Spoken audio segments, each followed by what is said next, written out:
Welcome to Dr. Creepen's dungeon.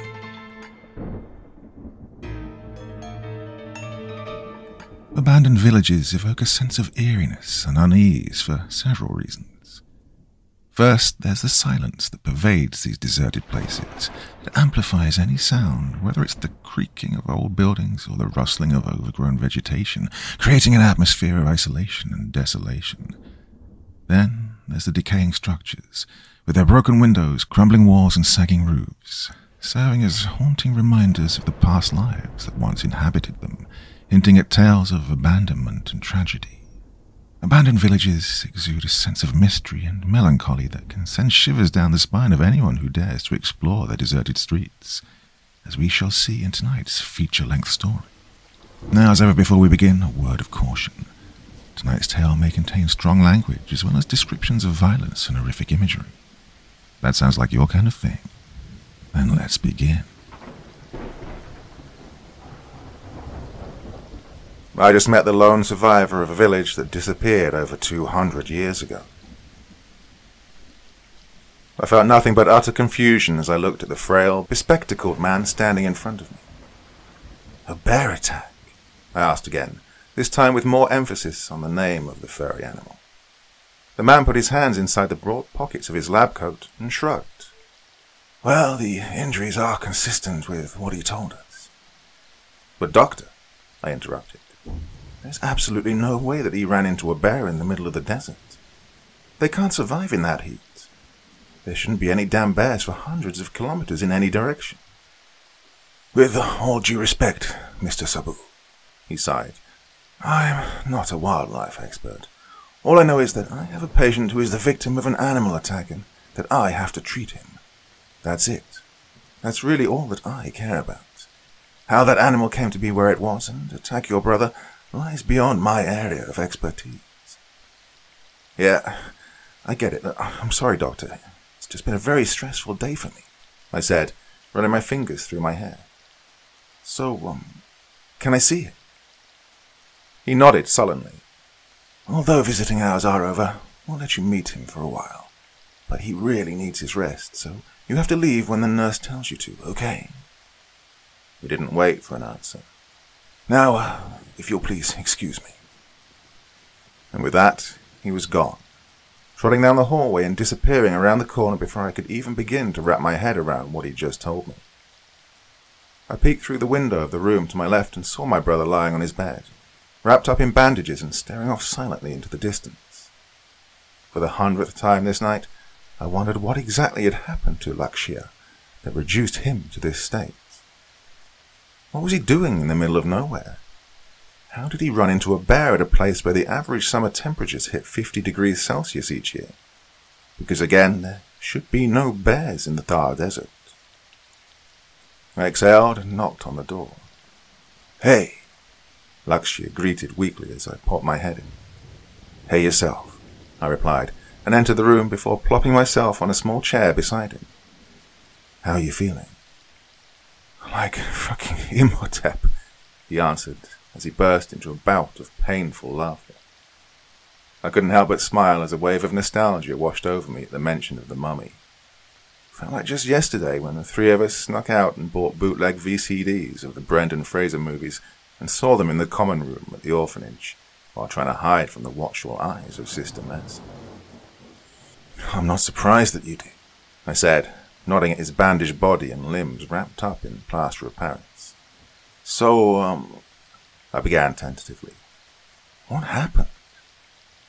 He looked away at that, and I saw his eyes begin to water.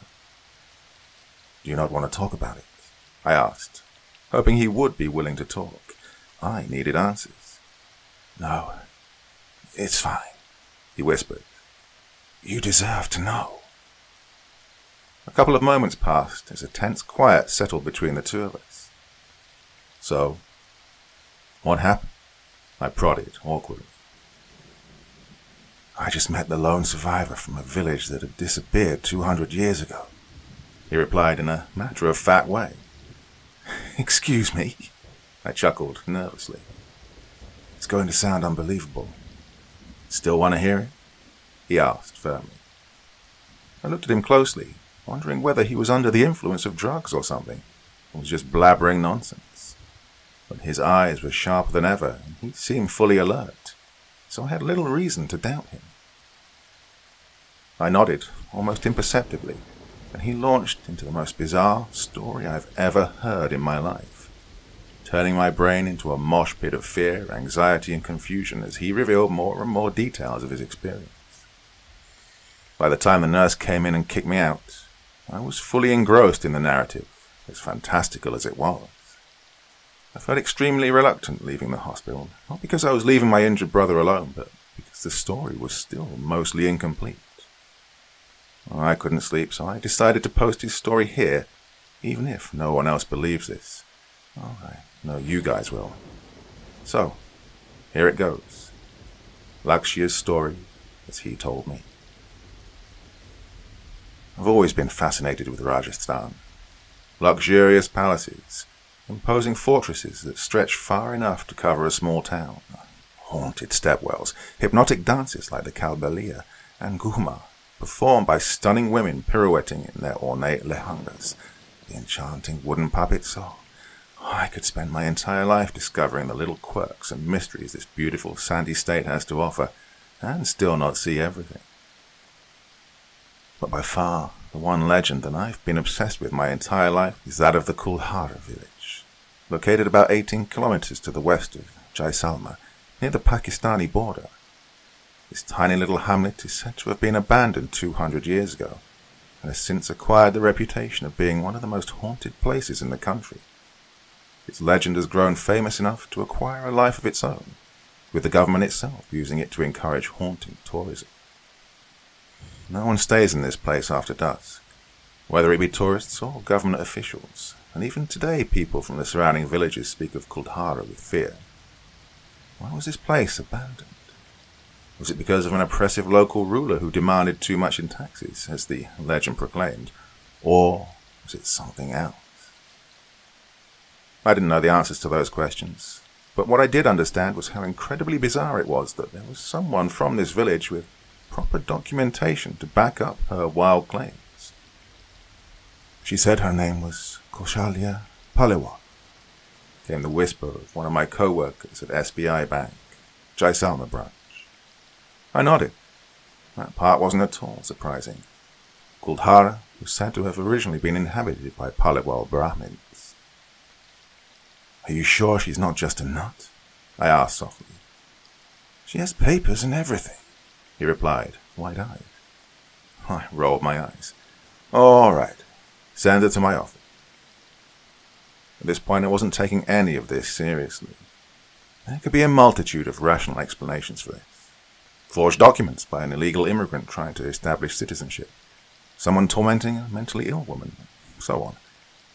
But this might be the real thing. It didn't even register as a possibility. Kaushalya Palewal was a sickly middle-aged woman, with such sharp wrinkles it looked like someone had taken a knife and carved them onto her face. I took a sip of my piping hot coffee and studied this strange woman that sat in front of me, nervously fiddling with her pallu. How can I help you, Mom? I asked politely. I am from Kuldhara, she said in a surprisingly rough voice. I know you don't believe me, but I really am. She started rifling through a tattered old leather bag on her lap. Look, she said, frantically waving some papers at me. I have documents. I gently took the thin stack of papers from her hand and began to study them.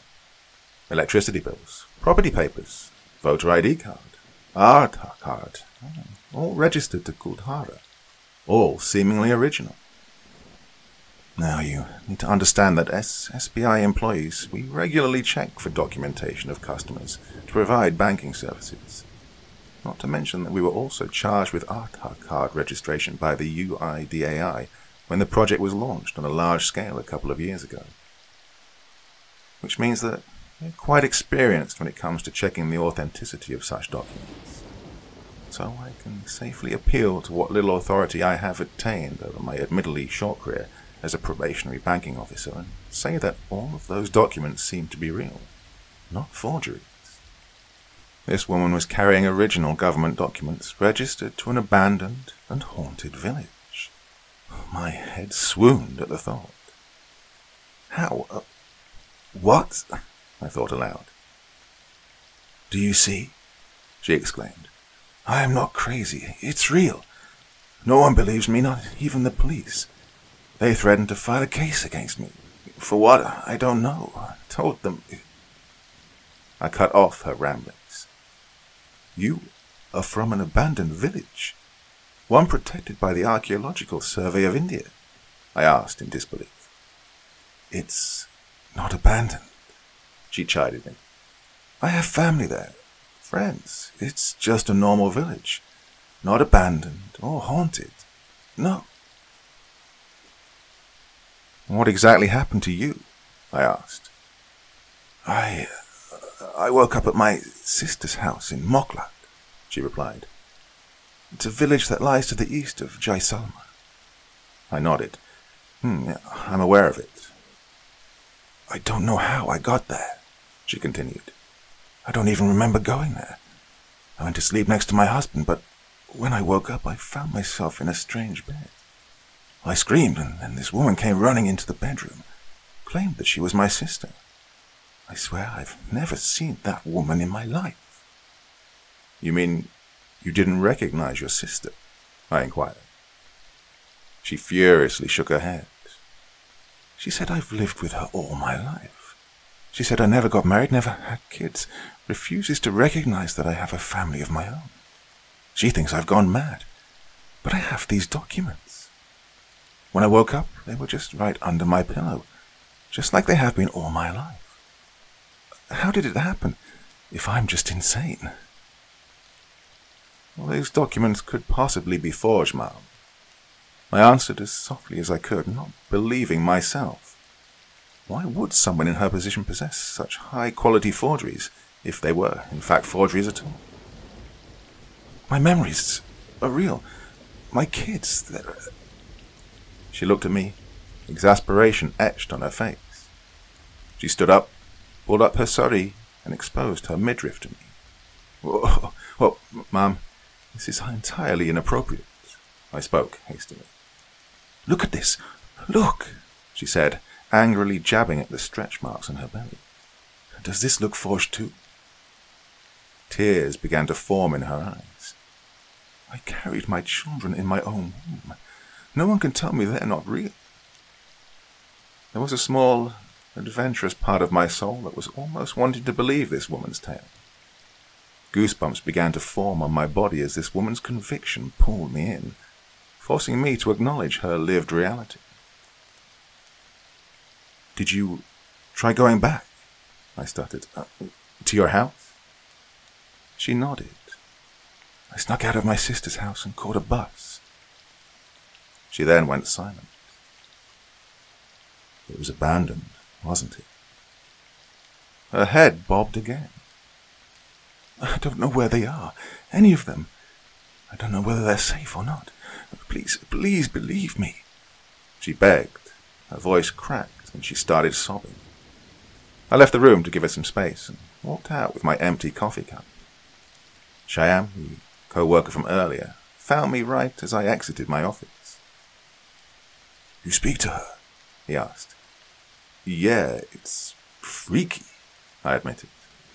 Well, it gets crazier, he said, shaking his head in wonder. I checked the electoral rolls, the Aadhaar database, property records with the sub-registrar's office. Her name isn't there in any of the databases. I breathed a sigh of relief, nay, disappointment. Well, this just proves... Oh, hold on, let me finish, he said excitedly. If you cross-check the serial numbers, you see that all the data just skips over where the entries for her records should be. The databases just jump over those numbers and continue on like nothing happened. Good God Almighty. The coffee cup shook in my hands. Is the boss in yet?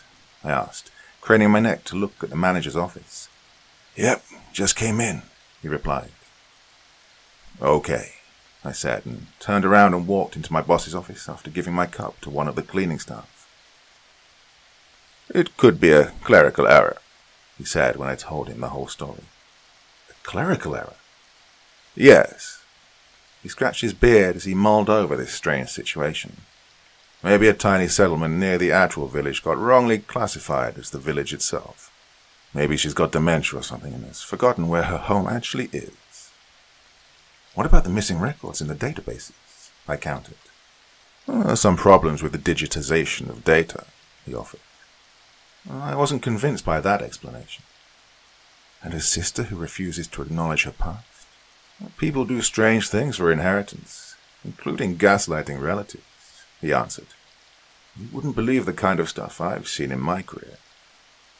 It's not anything supernatural, he added with a smile on his face. Don't tell me you believe those stories about the village. I have to admit it looks weird, sir, I insisted. Why don't you check for yourself? He asked. Really? I said, losing my professionalism and letting my childlike excitement come to the surface. Yeah, why not? I mean, if there is some truth to her story, we would need to make some major adjustments to our data, he explained. I'll inform the local police station. Of course. I turned around and started to walk out of his office when he called me. Wait, he said. If she's going to accompany you, you need to take a woman employee along. It's only appropriate. Well, I nodded vigorously, and only on the weekend, not on working days, so I'm sure you wouldn't mind. I grinned and excused myself. Kausalya Paliwal was relieved when I told her that I was willing to come with her and visit her home. I saw a flicker of hope in her eyes when she saw that there was someone willing to be on her side. I admit it, I wasn't entirely convinced by her story, but the prospect of finally exploring Kuldhara was too good of an opportunity to pass up. When she left my office, I pulled out my phone and called my brother Asti, who quickly answered. Yo, what's up? We're going on a trip this weekend, I stated. Cool, where? He asked. I smiled at how quickly he agreed. Well, this is why I called him and not Sabu.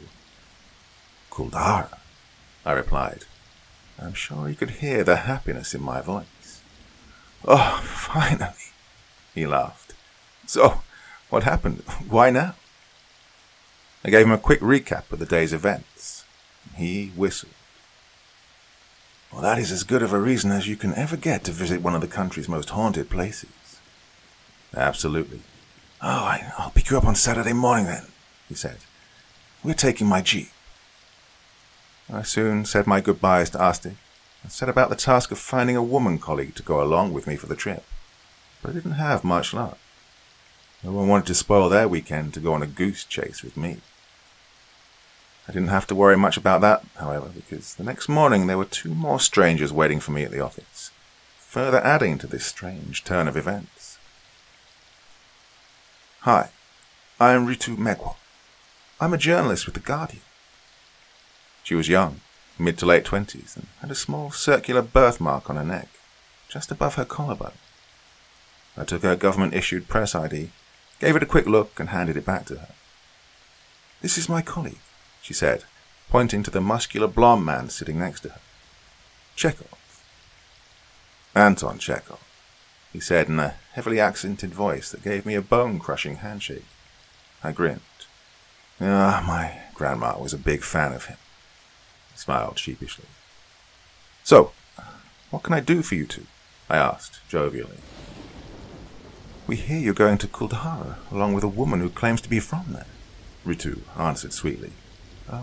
We'd like to come along. I raised my eyebrow. How did you find out? They looked at each other, and then Ritu spoke up. Well, we've been doing a piece on haunted tourism in India. We were actually just at Bangra Fort, so Kuldhara was next on our list. So when we found out there was a woman who claimed to be from there, we decided to run with that too. Sounds great, but I'd need to check with my boss, I said. That's taken care of, Chekhov said, waving his hands dismissively. He was the one who told us about her. Cool, I said enthusiastically. Well, I guess I'll see you guys on Saturday morning. I blushed as Rutu flashed me a charming smile. The rest of the week crawled by painfully slowly. There were times I would just sit and stare at the clock, waiting for time to go faster and get me to Saturday morning. I passed whatever free time I had going through various news articles about Kuldhara, and even read into local and national history of the concerned time period. There was a palpable sense of excitement and anxiety in my stomach as I wondered what we would find there. Well, as long as it wasn't too anticlimactic, I was good. I was still eating my breakfast on Saturday morning when the sound of a persistent high-pitched horn tore through my quiet surroundings. I quickly finished the last bits of my breakfast and ran to the window. Arstig was sitting on the hood of his Jeep, grinning at me. "Are we fucking going or what?" he shouted at me, and then turned to his left. "Oh, good morning, Mrs. Patak. How are you?" I picked up my bag and walked down to the Jeep, hearing my neighbour screaming at my brother for causing a racket early in the morning. Arstig grabbed me in a bear hug when he saw me, lifting me up off the ground. "Asshole, let go," I coughed. "Is that any way to greet your brother?" he asked, mock offence clear in his voice. I packed my bag in the back of his Mahindra Thar, named after the very desert we were about to head out into, and took my place beside the driver's seat. After buckling our seatbelts, we were off, cutting through the cold December fog and making our way out to our designated meeting spot on the outskirts of Jaisalmer, near Kausalya's sister's house. Our little party was already assembled there.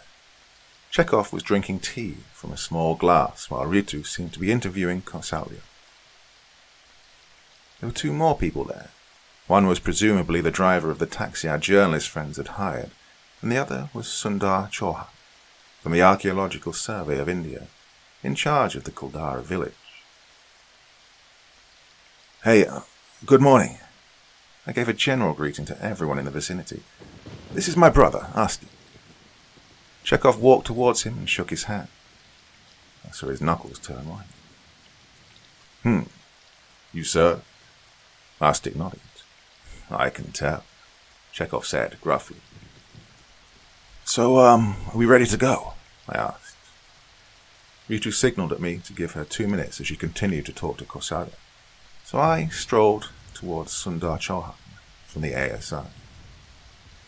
"This had better be good," he complained. "This is not how I envisioned spending my weekend." "I'm sorry." I apologized, genuinely. "I had no idea you'd be dragged into this." "Yeah, whatever. Let's just get this over with before my nuts freeze and fall off." I opened my mouth to reply, but he was already marching back to his car. "We're done," Ritu said, right when I turned to look at her. She was smiling, and I was fighting hard not to blush again. "Well, here's to adventure," Chekhov said, lifting his glass of tea like champagne. "Here, here," I whispered to myself. We climbed into our respective cars, and our little convoy set off, with the cab carrying Ritu, Kausalya, and Chekhov in the lead, followed by our jeep. Sundar brought up the rear. It wasn't exactly an ideal time to be travelling. A thick fog hung in the cold winter air, urging us to abandon the road and go back to the safety of our heaters and quilts. The sun was hidden behind a layer of dense clouds, refusing to come out. But we pressed on. Nothing could dampen my spirits. I pulled out my camera and flashlight from my bag and checked they were still working fine. "I'm hungry," Arstig said. "There's food in my bag. Pull it out." I reached to the back seat and retrieved his bag. There was a pie in there. Chocolate. I gave him a piece and took one for myself. "How is it? Did you like it?" he asked after I'd taken a bite. "It's great," I replied. "So," he began, "you like that pretty little journalist?" I almost spat out the pie. "What?" He snorted. "Come on. One smile and she turns you redder than a tomato." No, but I'm just excited about the job." "Sure you are," he laughed. "About fucking time you tried to find someone."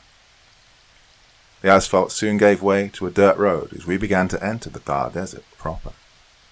The wheels of our cars kicked up the sand, which mixed with the fog floating in the air, forming a strange, hypnotic concoction, making me extremely drowsy. I'd almost fallen asleep when the tires of the car in front of us screeched, as the leaders of our convoy swerved and almost ran off the road. "What the fuck?" I swore. Arstic brought the car to a halt, and we quickly walked over to the taxi. Kausalya was crying fearfully as Ritu comforted her, while it looked like Chekhov was angrily berating the driver. "What happened?" Arstic asked. "Kausalya says she saw something," Ritu answered. "Saw what?" I questioned. "She says she's not sure, but it was covered in blood." "Oh, because you're fucking drunk," Chekhov screamed. I turned my head and saw the driver looking guiltily at the ground near his feet. It only took me a single whiff to recognize the stench of country-made liquor. "What happened here?" Sundar joined the conversation. "Well, I don't see anything," said Arstic as he surveyed the area nearby with my flashlight. "I should get you fired," Chekhov thundered. "All right, let's calm down and talk about what happened," I yelled and got everyone's attention. The cab driver was drunk and had almost driven off the road when he saw an animal or something in front of him. Kausalya was adamant that it was covered in blood for whatever reason. We spent a good 10 minutes searching the surroundings but found nothing. "I must have been a deer," Arstic stated. "Looks like it ran off." "Blood," Kausalya said, her voice trembling. "I saw blood." Ritu tried to comfort her. "She's just a wacko," Sundar whispered to me in private. "This entire trip is a complete waste of my time." "Well, it'll be over soon," I replied, maybe a little too abruptly. Chekhov offered to drive the rest of the way and have the driver sit beside him. "There's no need for that," Arstic said as he walked toward us. "We're already here." He pointed backwards. I squinted and, sure enough, there it was. Kuldhara village grew out of the sandy ground, looking as much a part of the scenery as the few parched trees looming around it. It was nothing more than a ruin, with crumbling brick walls and missing ceilings, as if they'd been blasted away by the winds of time. There was definitely something off about this place, as a very unsettling feeling creeped its way into my heart as we entered. I felt 1,000 eyes watching me, but no matter where I looked, there was no one but us there. "Is it as good as you imagined it?" Arstic muttered. "Better," I whispered. "So much better." "It's quite dark, isn't it?" Sundar asked softly. "Even with the fog, it's a little too dark." For some strange reason, none of us dared to raise our voices, as if we were all afraid of disturbing something. But what, I don't know. It wasn't exactly a rational feeling. "Here!" Kausalya shouted, becoming the first one to break the silence we were inadvertently forcing on ourselves. I saw her standing in front of one of the larger and more intact buildings. "This is it. This is my home." Arstic and I looked at each other, and our party soon walked over towards Kausalya, who had a strange glint in her eyes. "See," she said, wildly gesturing at the structure. "This is the veranda." She entered the house through the gap where once a door had stood. "Over there is the kitchen, and there's our bedroom. You see, it is all real." There was something very creepy about watching her get so deliriously happy about being in a ruin. Surrounded by utter desolation, with an odd glint in her eyes, she looked frighteningly mad. Maybe my boss was right, and she really was suffering from delusions. One of us would have to muster up the courage to talk to her, though, and I was contemplating on doing it myself. But I never got the chance to, because the next second everything went dark. And when I say dark, I mean it looked like night had suddenly descended on the village. No, it would be more accurate to say that it felt like someone had swished off the sun and sucked up all remnants of light from the world. What the fuck happened?" Sundar screamed. "I can't see." "Lakshya!" Arstic shouted. "Where are you?" Right here. I couldn't complete my sentence because at that moment my stomach lurched. It was like I was on a rapidly descending roller coaster or an elevator in freefall. My legs gave out and I fell to my knees. I heard screams, but that sound was drowned out by a sudden pressure in my ears. I was reminded of being on an airplane. I shut my eyes and rapidly moved my jaw to equalize the pressure, which cleared with an almost audible pop. I opened my eyes and saw that it was light again. The fog had dissipated and the sun beat down with all its fiery brightness on us. But that wasn't the most bizarre thing that happened. Oh, no. What just happened? I asked, gingerly rubbing my eyes. I blinked and saw that the others, too, were slowly stumbling to their feet. I turned my head and what I saw there chilled me to the bone, making my head feel dizzy. The house we were in seemed inhabited, like people were still living there, unlike the ruin we'd just seen. Clothes hung from a wire stretched across the veranda. There were wooden cots propped up on the wall to my left. I saw utensils in the kitchen to my right. The walls and ceiling were in good shape, not like they'd been just moments ago. Then I heard shouts coming from the outside, sending shivers running down my spine. In complete silence, we walked outside the building and saw hundreds of people marching in a rally, as hundreds more watched from the sideline.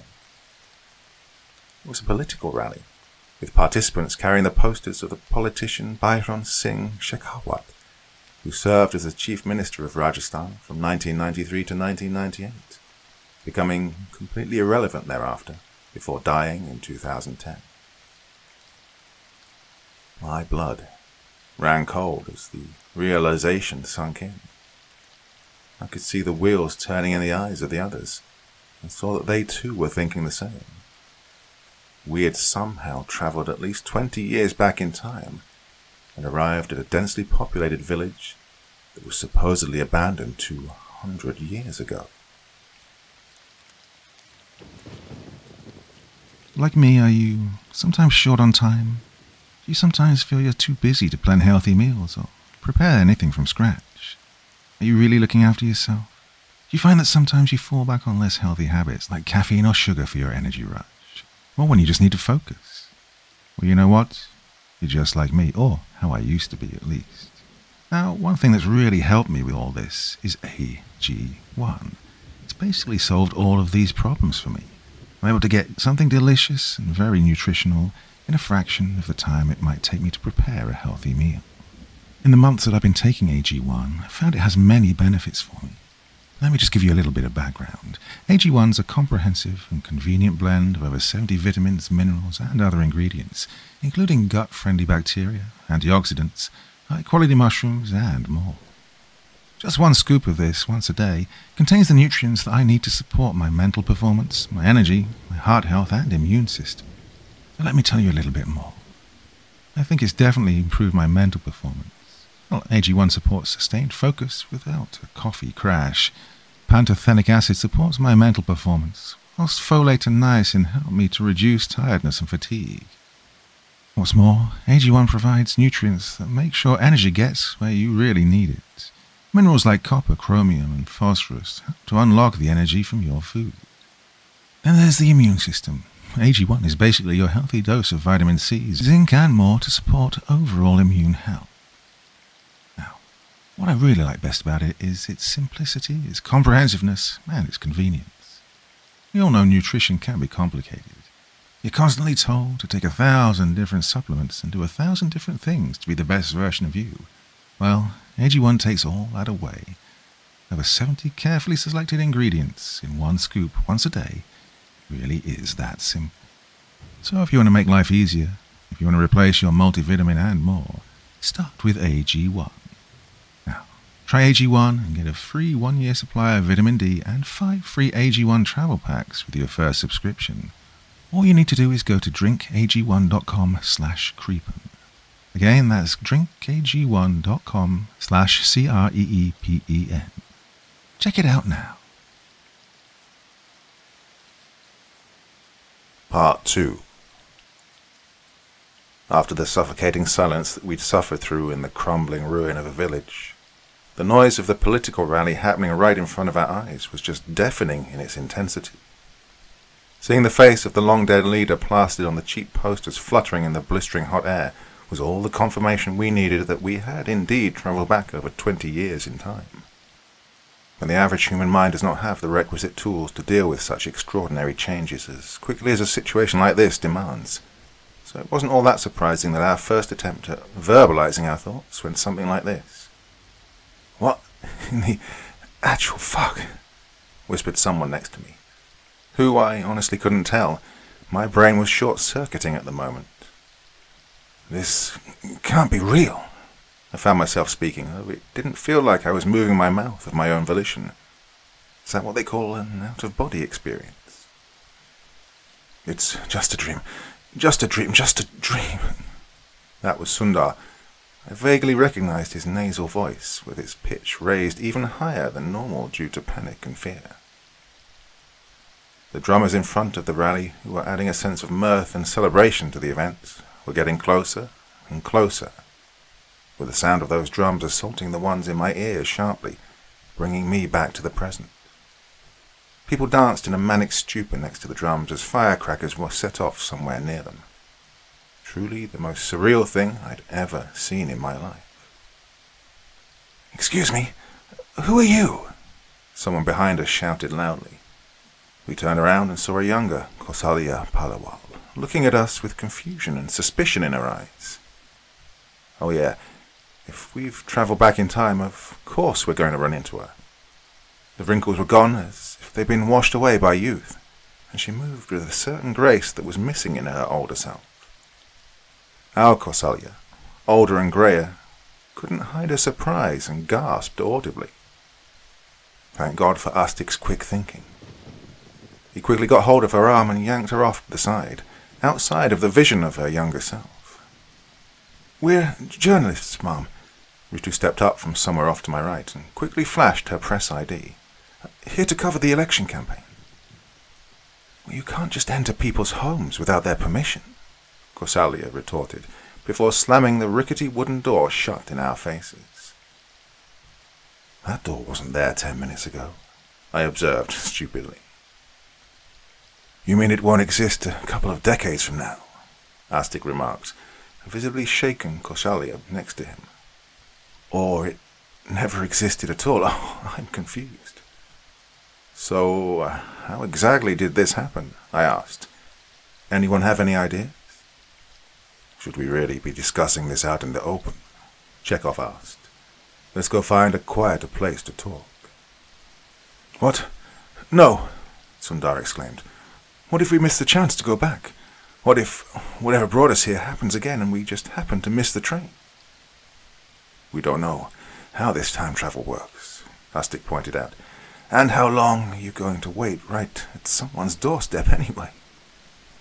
We decided to assemble underneath a giant banyan tree that loomed menacingly over the village from a relatively secluded corner.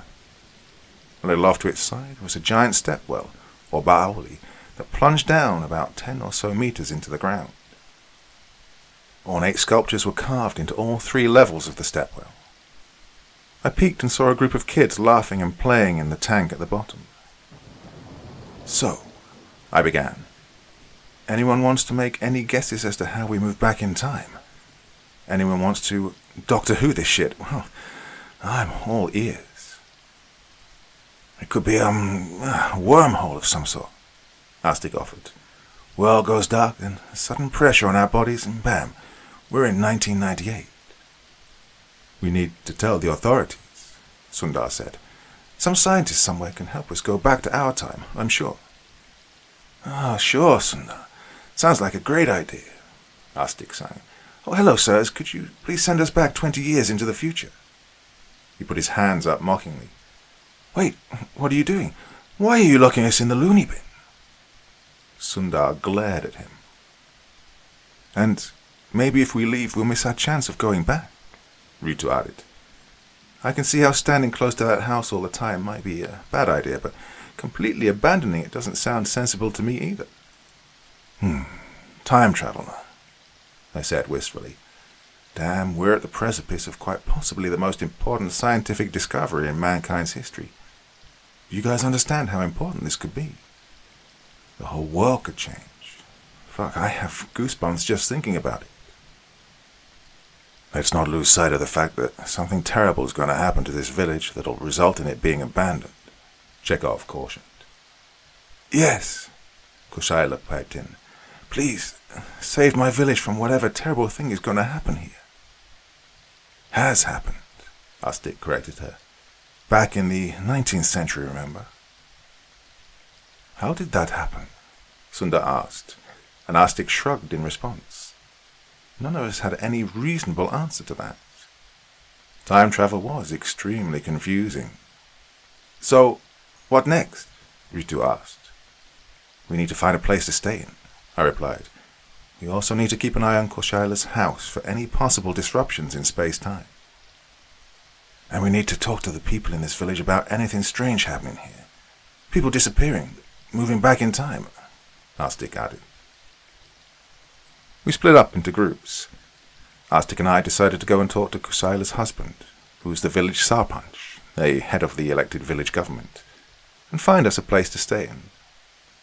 Sundar chose to stay and observe Kusaila's house from a distance, while Ritu wanted to go out and investigate. I'll keep her out of sight, Chekhov pointed at Kusaila. It's best if we don't let people see her. Oh, and keep your cell phones hidden. Don't want people to ask questions about them either. We were almost at Kusaila's door when Astik put a hand on my shoulder and stopped me. What? I asked. There's something off about those two, Ritu and Chekhov, he replied. I was confused. Why do you think so? Did you see them with us when we emerged in this time period? I didn't, he said softly. They came around the corner. They weren't in the house with us. Really? You seriously did not notice? I had a lot to think about, I replied defensively. You know, like time travel. Like I said, he ignored my comment. I don't trust those two. They were the only ones who forcibly inserted themselves into this situation, right? Are you saying they brought us back in time? I asked skeptically. I'm just saying they're hiding something. They've adjusted far too easily to this situation. Just don't trust them blindly, okay? Okay. Well, I've seen the way you look at her, he continued. What? I protested. Oh, don't what me. I know you feel something for her. Don't let your dick overrule your head, he said accusingly. I won't.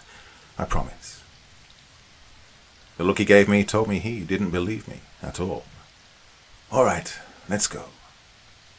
Raman Paliwal was a rotund man with a bushy moustache and a friendly demeanor that seemed genuine, superficially so, like you'd expect from most politicians.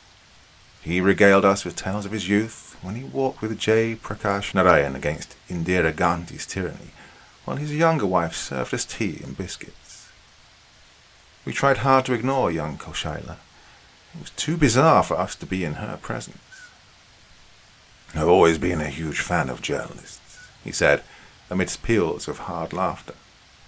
Brave people, truth-tellers. If there's anything I can do for your folks, just let me know. I'll be happy to be of any help. Oh, we'd appreciate it if you could help us find a place to stay while we do our work here, I said. Well, you can put up cots in the empty rooms in the Panchayat office. Lots of space up there, he offered. Thank you, sir, truly, Astik said, genuinely, and Raman Paliwal laughed in response. By the way, sir, how have things been in the village? Anything odd?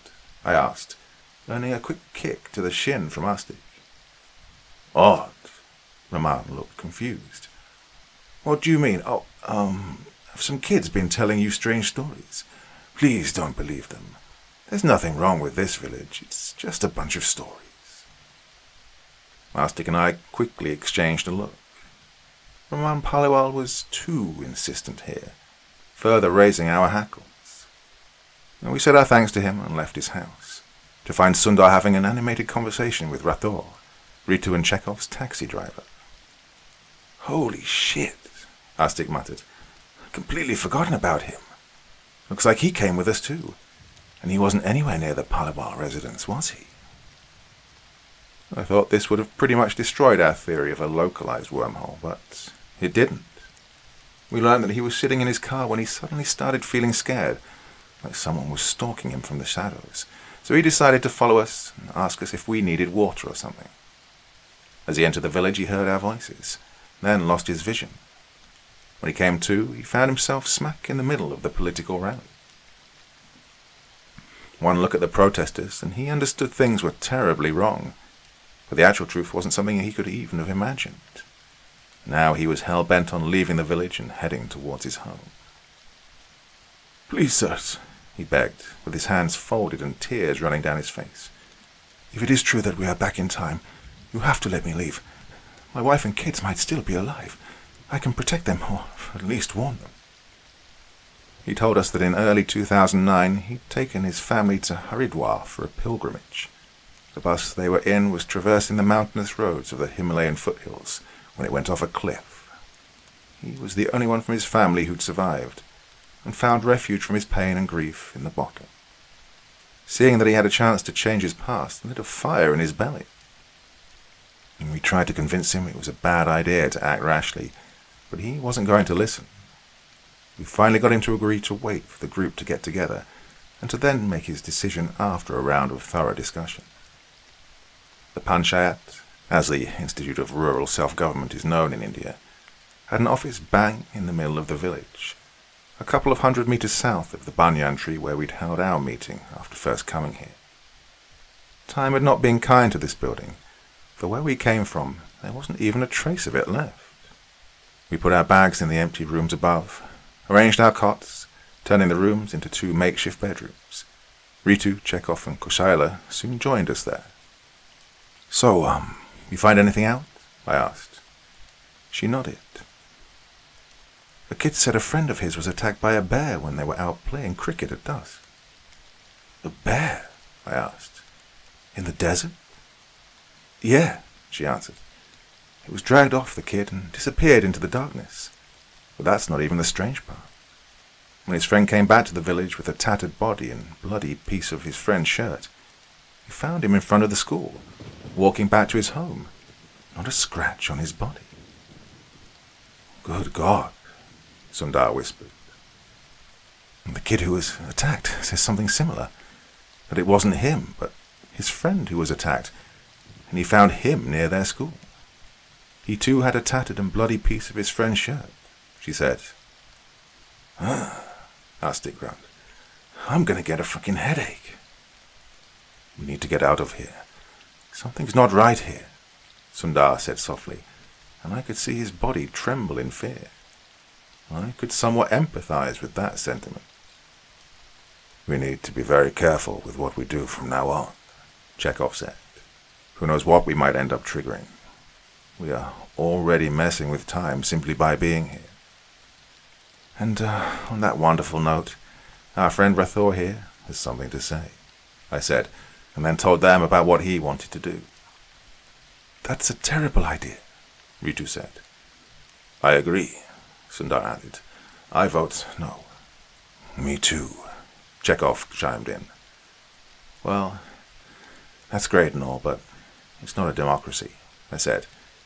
"And neither is he our slave. He can make his own decisions. We can only advise him." "But it's too dangerous," Ritu protested. "And he understands that risk," Astik replied. "He's not a child. Oh, he should be allowed to try and save his family." "What if we end up putting our own lives at risk?" Sundar argued. "Didn't you say we know nothing about time travel? Why should we let him do something this reckless?" "I feel like we're missing something obvious here," Ritu said. "What if he goes and changes the timeline so drastically that our reality just doesn't exist anymore, and we're trapped here permanently?" "That's possible," I replied. "But it's also possible that time travel has nothing to do with how timelines are structured. We just don't know enough. And ambiguity is surely not enough to confine a man against his own will, is it?" The argument continued for a while, with Ritu and Chekhov getting more and more agitated, but they ultimately relented. The more disturbed they seemingly got, the more looks Astic shot at me. I ignored him and focused on the argument at hand. Rathor was in no mood to listen to anything. His mind had thoughts of his family swirling around in it, and nothing else. Looking at him, I was reminded of that old tale of Arjun, who was only fixated on the eyes of his target, and saw nothing else in the world. Astic and I decided to accompany Rathor to the edge of the village when he decided to leave as soon as he could.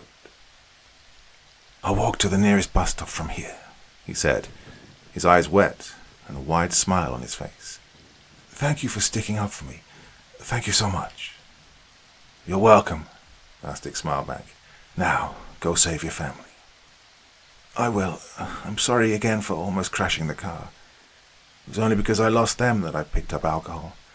Never again," he swore.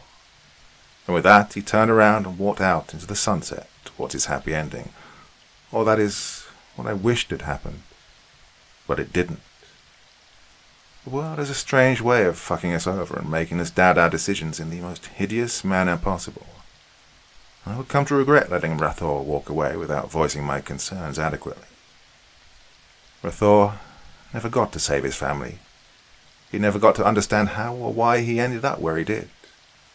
Because the moment he stepped foot outside the boundary of the village, he burst into flames.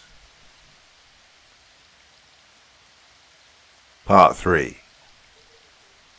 My feet moved of their own accord, and I began running towards Rathor before I even realized what I was doing.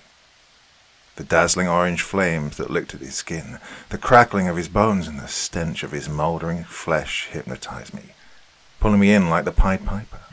Well, I would have made my own personal contribution to that grotesque display if it hadn't been for Astic, who pulled me back right to the edge of the wooden fence. "Stop!" he screamed into my ears, and he held me back. "Stop! What are you doing? Do you want to die?" I stopped, roughly pulled myself free, and then put my hands on my knees and threw up on the ground. "Our fault. It's all our fault," I muttered after I was a little calmer. "We shouldn't have let him go." "We didn't know," Astic replied, as he squatted on the ground next to me and rubbed my back.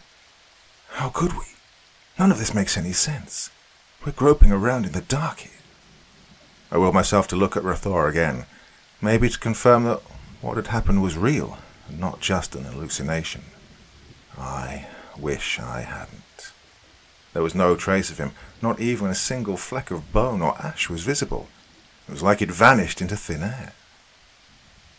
"Do you remember how nervous those two were when we suggested letting Rathor walk?"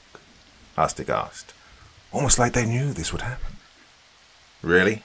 I said, aghast that he would bring this up. "You want to do this now? I don't understand why you refuse to acknowledge basic facts here." He threw his hands in the air in frustration. "It's your gut feeling we're talking about here, not objective facts. Their nervousness might have nothing to do with what just happened here, man," I argued. "Everything is fucked enough as it is. Not wanting to alter the timeline is a reasonable position to take. I don't want to accuse them of having nefarious designs when we're all dealing with this shit here. There's no harm in being cautious." There's a big difference between being cautious and being paranoid. "Lakshya." Fuck, I sighed. "Okay, what do you want to do?" "For starters, we don't tell anyone what happened here," he replied. "That's way too fucking dangerous," I protested. "What happens if one of them tries to leave this place?" "We'll stop them," Astic remarked. "I want to watch how Miss Reporter and Boris act when we tell them he made it out safely." "And Sundar and Kusalia? Don't they deserve to know too?" I asked. "We'll keep an eye on them and tell them later if we must. For now, please, keep your mouth shut," he said. I reluctantly agreed, and after taking one final look at the spot where Rathor had burst into flames, I followed him back towards the first floor of the Panchayat office that we were using as our lodgings. The smell of freshly cooked food wafted down the wooden staircase, mixing with the smell of charred flesh already swirling around in my nostrils, making my stomach churn. I was not in the mood for lunch at all. "There's a dhaba near the village school," Sundar said, as he offered me food wrapped in a plastic bag. Lunch is from there. Not hungry, I muttered. So, he's gone? Chekhov asked. Yep, Astik answered, and I looked at him. Chekhov grunted in response. So, what do you guys want to do after lunch? I asked. I'd like to go out and talk to more people, Ritu replied. Keep investigating till we find out more. I'm going to sleep, Sundar said. Maybe I'll wake up from this horrible nightmare. I'm thinking of exploring the records here at the Panchayat office, Astik said from beside me. Maybe we'll find out something of the local history that'll give us a clue. Will I still be made to stay here?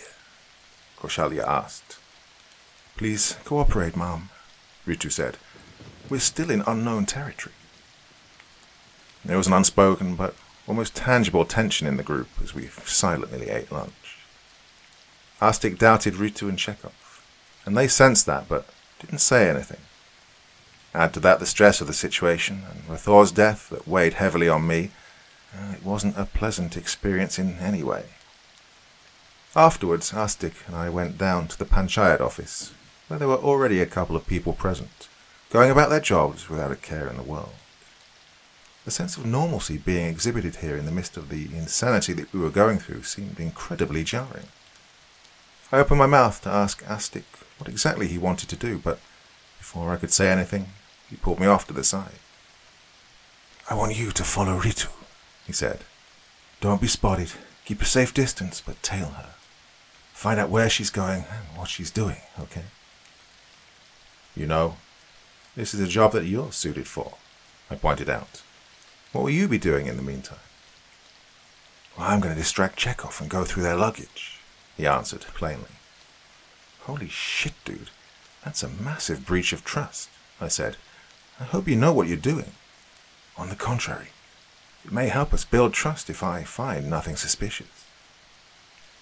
I wasn't entirely convinced by this line of reasoning, but exploring all possible options wasn't exactly a bad idea. So when I heard Ritu's light footsteps on the rickety stairs, I waited and quietly slipped out of the office and followed her out into the village, hoping that Astik's suspicions were ill-founded. She was walking with a certain surety, as if she knew exactly where she was going.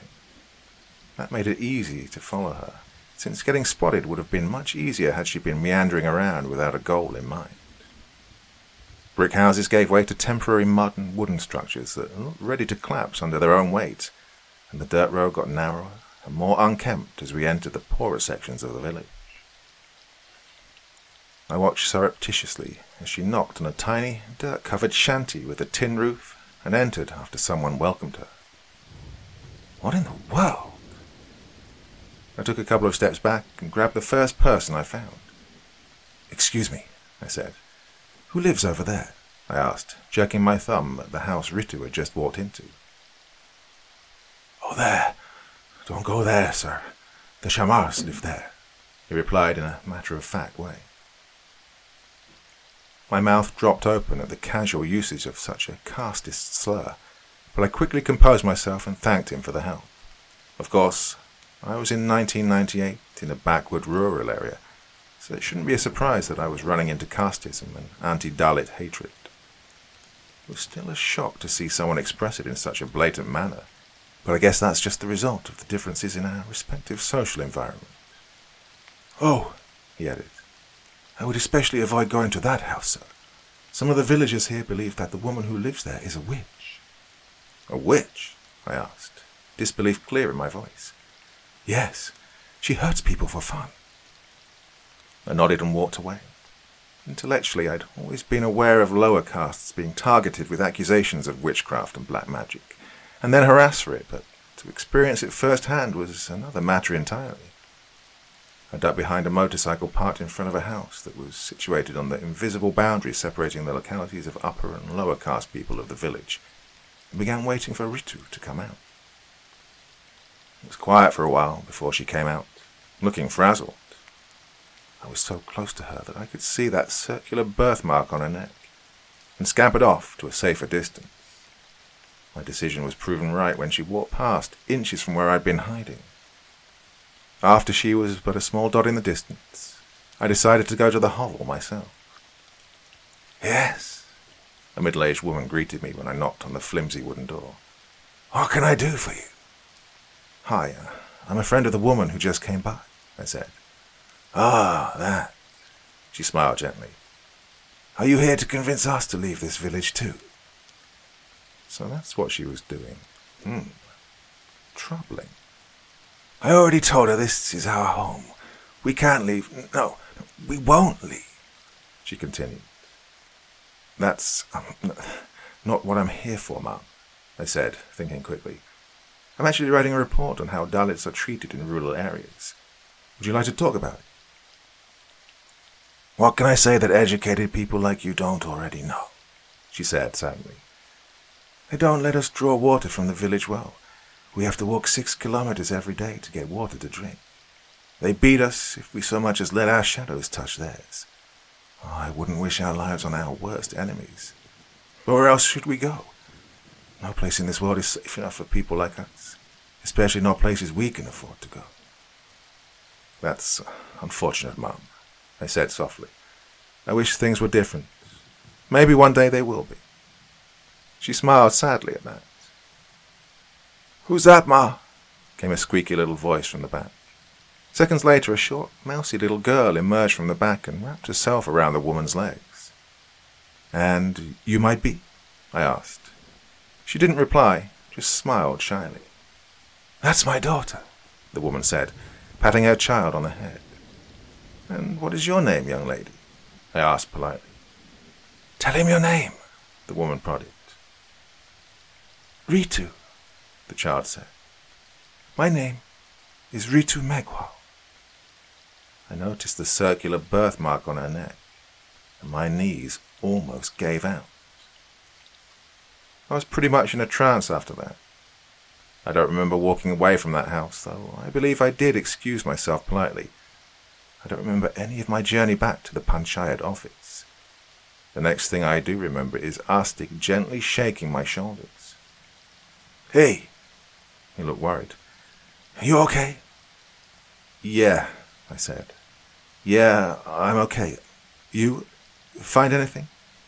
"You bet your ass I did," he replied. "Spare mags for a pistol in Chekhov's bag." "Holy shit," I whispered. "He's carrying a fucking gun." "Isn't that something?" he continued. "Why would a journalist from Russia be carrying a weapon all the way here into India on a work trip to a haunted village? Almost like he knew things were going to get a little crazy." "You were fucking right. Those two are definitely hiding something," I said. "Welcome to the light, brother. So, what did you find?" I told him about my run-in with Ritu's younger self. Arstic took it much better than I had. At the very least, those two knew we were going to be sent back in time. It's the most reasonable assumption to make, he said after he'd taken a little time to digest what I told him. "I have some other theories as well." "Like what?" I asked. "It's possible that she knows what happened to this village," he answered. "She may even have lived through it, but, unlike Koshalia, actually knows what happened and is trying to stop it or change it to her wishes. There's also a chance that she triggered the time travel in the first place." The latter still sounds a little too far-fetched to me, I said. "Well, it is just a theory. I'm entertaining all possibilities at the moment," he replied. I rubbed my forehead. It wasn't suited for this cloak and dagger stuff. "So, what do you want to do next?" I asked. "Do you want to confront them with what we know?" "Definitely not," he exclaimed. "That would make them cautious, and all the progress we've made would be lost. No, we keep our secrets for now." The rest of the day passed by without any excitement. We were starting to get a little used to our reality. Isn't it strange how the human mind learns to adapt to such extreme changes? It was just bizarre how normal it felt having dinner with the group at the dhaba while chatting about our lives, like it was an everyday occurrence that we travelled backwards in time. If it wasn't for the tension between Chekhov and Arstic, nothing would have felt out of the ordinary at all. After dinner I chose to walk alone outside, while the others retired to our makeshift bedrooms. It was playing with a street dog when I noticed Ritu sitting on the roof of the panchayat office, her legs dangling from the ledge. I waved at her, and she smiled at me, her perfect teeth glittering in the gentle moonlight. I made my way upstairs and found her staring off into the distance, hair fluttering with the soft evening breeze. "Hey," I said, and sat down next to her. "Hi," she whispered, and quickly wiped tears off her eyes. "Are you okay?" I asked. "Yeah," she laughed gently. I met a Dalit family today." I nodded. "Reminded me of my own childhood. I'm a Dalit too, you know," she continued. "It's horrible how they're being treated. How we're still being treated. Just inhumane." "It really is. I'm sorry for being a mess. It's just, it brought back so much trauma. I don't really cry like this, you know," she said. "It's okay. There's nothing to apologize for," I insisted. "Thanks. Can we talk about something else?" she asked. "Please." "Sure. Did I tell you about the time Asti got caught bursting firecrackers in our principal's office?" I asked, with a smile on my face. And I regaled her with stories from my childhood. The exploits of us three brothers at St. Agnes boarding school never fails to get people laughing, and she wasn't any different. In turn, she told me about her journey from India to a university in England. The conversation flowed so easily between us. I just felt so connected to her, which is why it was all the more heartbreaking that she was hiding so much from me. We both felt reluctant about ending our conversation, but when it got too chilly, we decided to go back inside and sleep. There'd been way too much activity for one day. I fell asleep the moment my head touched the pillow. It was the cold that woke me up, this bone-chilling feeling that creeped up my back. What the fuck? Why was it so cold? I rubbed my eyes open, blinked rapidly to clear my vision, and saw that the window was open and a cold and harsh breeze was assaulting our little safe haven in waves. I distinctly remember closing that window. Who opened it? Maybe Astik was feeling too hot or something, I reasoned, and almost got up to close it when I noticed another presence besides the two of us in the room. I froze. Who was it? It felt like there was someone else here, next to the foot of my cot. I brought my legs close to me and looked around the room, when I heard something shuffling around. I picked up my phone, turned on its flashlight, and swept it gently around the room. And that's when I noticed her. It was Kausalya. She was crawling on her hands and knees. Her eyes glinted maliciously as the light from my phone fell on her, and she opened her mouth to scream, her facial muscles tightening in preparation for a sound that never came. Shivers ran down my spine at this strange sight. What the fuck was she doing here? I wanted to scream, to throw something at her, but just sat there looking at her in terrified silence. Her face frozen in that frightening rictus. She cocked her head to the left and continued to stare at me, her eyes not blinking even once. She then put her hand on my cot and began to pull herself up. My body still refused to cooperate. It had completely shut down in fear. The glass of the open window shattered with a loud crash, breaking the spell. "What the?" Astik muttered, half asleep. "What was that?" I screeched, making Kausalya snarl in anger. "What the f—" Astik shouted as he saw the seemingly possessed woman. He jumped and kicked her in the head. She escaped, skittering away like a little spider at an unnaturally fast pace. "What just happened?" I whispered. He heard Sundar screaming in fear, and Astik darted outside to check on him. I followed him, my legs still shaking in fear. "She's crawling on the walls," Sundar exclaimed, his voice trembling as he pointed towards the stairs. Astik dashed downstairs as the others came out of their rooms. "What happened?" Chekhov asked groggily. Ritu came out next, with a blanket wrapped around her. "Where's Kausalya?" I told them what had happened. "That doesn't make—" began Chekhov, before Astik came running back upstairs. "Guys," he panted, "we might have a problem on our hands." He led us to the window and had us look outside. A huge crowd was gathering some distance away, with more and more people coming out of their homes like little ants and heading in that direction. "Do you think Korshalia is there?" I asked. "If she is, it could be a major clusterfuck." We quickly put on our jackets and headed outside, joining the people moving towards the crowd. "What will we do if she's been caught doing something?" asked a still shaken Sundar. "And what is actually wrong with her?" "Shut the fuck up," Astik admonished him. "Not here, not now. Someone will be listening." I heard people whispering to each other, their voices low and serious. Something big must have happened. I grabbed a middle-aged man close to me. "What happened?" I asked.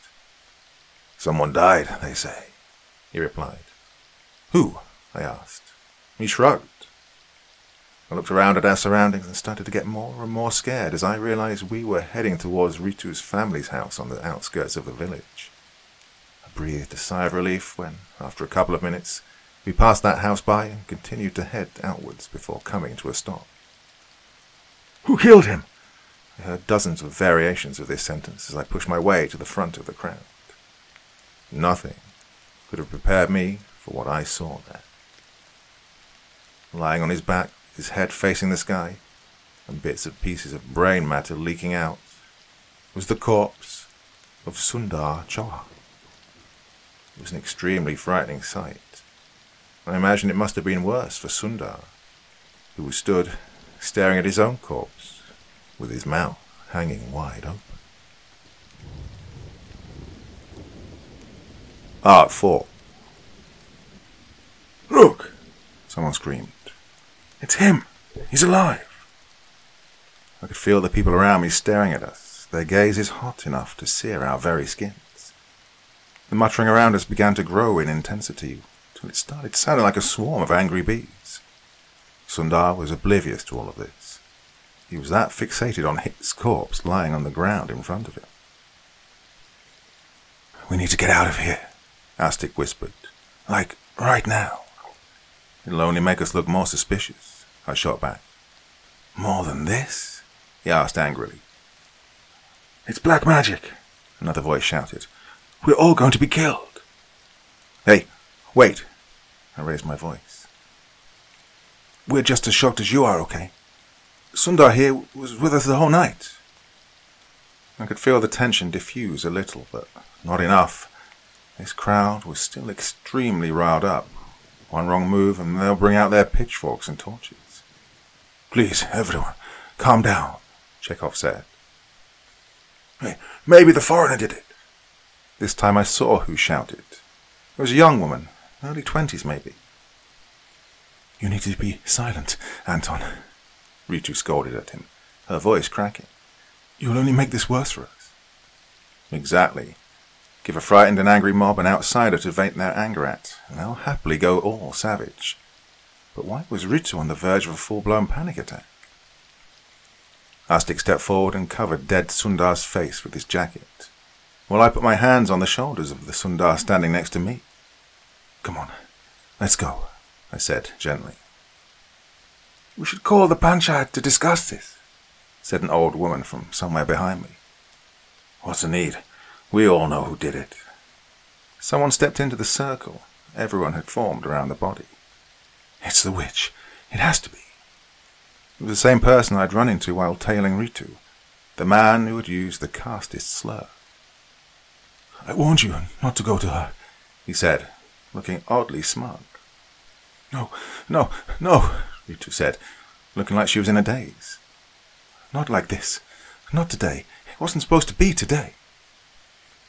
Sweat began to pour down her brow, and she started trembling. Chekhov caught hold of her when it looked like she was about to faint, as more and more voices started baying for the blood of her mother.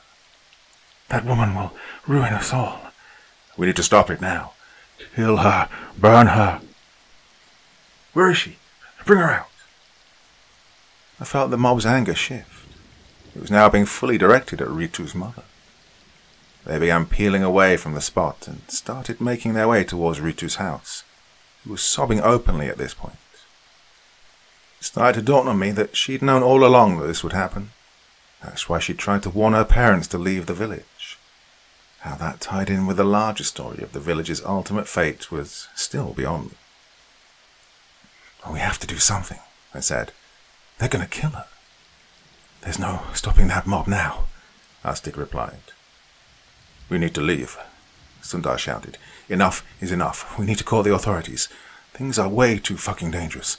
We're in over our heads." "We can't," I shouted back, gritting my teeth. "Can't do that." "Why not?" Sundar screamed, frustration seeping into his voice. "Because we'll die if we try to leave," Astic explained. "Burst into flames till there's nothing left of this the minute we step outside the boundary of the village." "What?" Sundar looked aghast. "How do you... Rathor, he died, didn't he? But why didn't you say anything?" "Because of these two," Astic said, pointing at Chekhov and Ritu. "They knew what would happen if you tried leaving the village, but they never tried stopping us. And a good man is dead because of some fucking secret they wanted to keep." "We have our reasons," Chekhov replied with his head hanging low as he tried to console an increasingly distraught Ritu. The screech filled with the utmost anguish tore through the night, and Ritu sobbed harder as the vicious cheering of the villagers followed. "Please, not today. Oh, God." "What the fuck is happening here tonight?" Sundar exclaimed. Ritu, Chekhov said, gently shaking her. "We need to move. We can't stay here any longer. Things are out of our control now.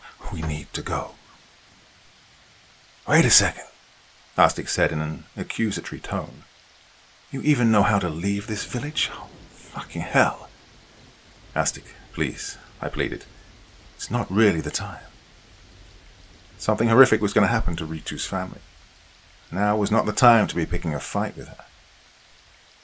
"We know how to get out of this situation." "Yes," Chekhov replied, "but you need to trust us." "Trust you? Really?" Sundar spat bitterly. "You really haven't..." Astic began again before I cut him off. "Wait," I said. "Look." The mob was now making its way back to us, dragging two people along, a man and a woman. I squinted and realized that the woman was Ritu's mother, and the man must have been her father. Their clothes had been shredded to pieces, and they were covered in blood. "No," Ritu sobbed. "We need to leave," I said, my heart pounding in my chest. "Do your thing, Chekhov. Take us the fuck out." He nodded and began to forcibly drag Ritu away, with her begging and pleading incomprehensibly. Sundar followed them, and I pulled Astic aside. "What?" he asked. "We need to make sure she's safe," I replied. "Who?" "Ritu," I said. "Her younger self. We can't let the mob get to her." "What?" He looked confused. "But she's right there with Chekhov. How can she grow to be an adult if she gets lynched by the mob here?" "The timeline is changing." I spoke quickly. Ritu herself said that the lynching wasn't supposed to happen tonight. So what if her younger self gets killed here? And what if Chekhov needs her to help us get out of here, but won't be able to do it anymore when she vanishes into thin air because she was killed decades ago? "Oh, fuck, you're right," he admitted, running his fingers through his hair. "You really should have just asked him while he was still here." I was still thinking about it. Look, now, hurry up. The mob didn't come all the way back to us. They stopped about halfway through, near an old and gnarled tree. They tied Ritu's mother to the tree and began raining down sticks and stones on her father when he tried to protest. I averted my eyes. Don't look. Just don't look." We ran away from there, making our way around the mob and towards Ritu's house. I soon heard the cracking of wood, and tried my hardest to drown out the screaming, to ignore what the implications were, but I couldn't ignore the smell. This powerful, soul-crushing stench I had become intimate with just this morning. I could feel tears running down my face, but I wiped them off and tried to focus on the mission at hand. "She was definitely not with the mob," Astic said when we came close to her house. "So where is she?" "Let's find out," I replied as I kicked the door open. The house was empty. Fuck, Astic swore. Maybe she really was with the mob. Should we try and go back to them? Yeah, well, we have to try something, I said, and we both sped up to jog as we exited the house. Hey! A voice came from somewhere to our left. I turned my head and saw it was Raman Paliwal, the village sarpanch. How did you two get here so fast? He asked. I was just with you. What in the world? Astic and I looked at each other in utter confusion. What are you talking about, sir? Astic asked. Well, it's...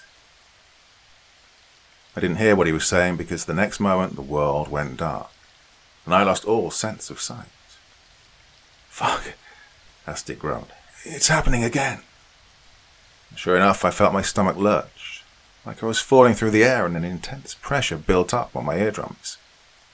My knees began to tremble and I fell hard on my ass. Then there was a loud pop, and my vision began to clear again. I got up on my elbows and looked around me. Astic was a couple of feet off to my side, clutching his stomach. The houses around me looked different, but at first I didn't get how. And then it hit me. They weren't old and broken down in the sense I'd expected them to be, since I'd assumed Chekhov had brought us back to December 2019, but no. These houses were all made of mud and bricks. Not a single building around me looked like it had a hint of cement in it. Astic, I whispered. Astic. What? He shouted. Oh, fuck. I breathed. Keep your voice down. I think we've come to the 19th century, and I believe we're about to find out what exactly happened to this place. What do you mean? He asked, before looking around at the tiny huts all around us, with cracked walls and thatched roofs. Holy shit. Exactly. I helped him get up, and we both looked at our surroundings. Wasn't Chekhov supposed to take us back? I asked. Well, his exact words that he'll take us out of here. He didn't say he'll take us back to the present, he replied. So, what do you think happened to this village? He asked. Shh, I whispered. Do you hear that? There was a faint growling sound coming from the distance, this deep animalistic rumbling coming from deep within the chest of something. I looked in the direction of the source of the sound, and sure enough, I spotted a large, dark shape stalking us. Is that a bear? Astic asked in astonishment. Let's not wait around for it, I said, and began running away. I could feel that animal's heavy paws pound the sandy ground as it started gaining on us. We ran for our lives, past the place where I'd hid and spied on Ritu, past where the village school would one day stand, and towards the spot that the panchayat office was going to be built upon. To my utter astonishment, there were people lining the streets all around us, standing in disciplined silence and watching us with this identical menacing smile on their faces. I saw black, tar-like tears running down their faces as they began to clap, as if they were applauding this performance that the bear was putting up. Here! I saw Chekhov in front of me, waving like a madman.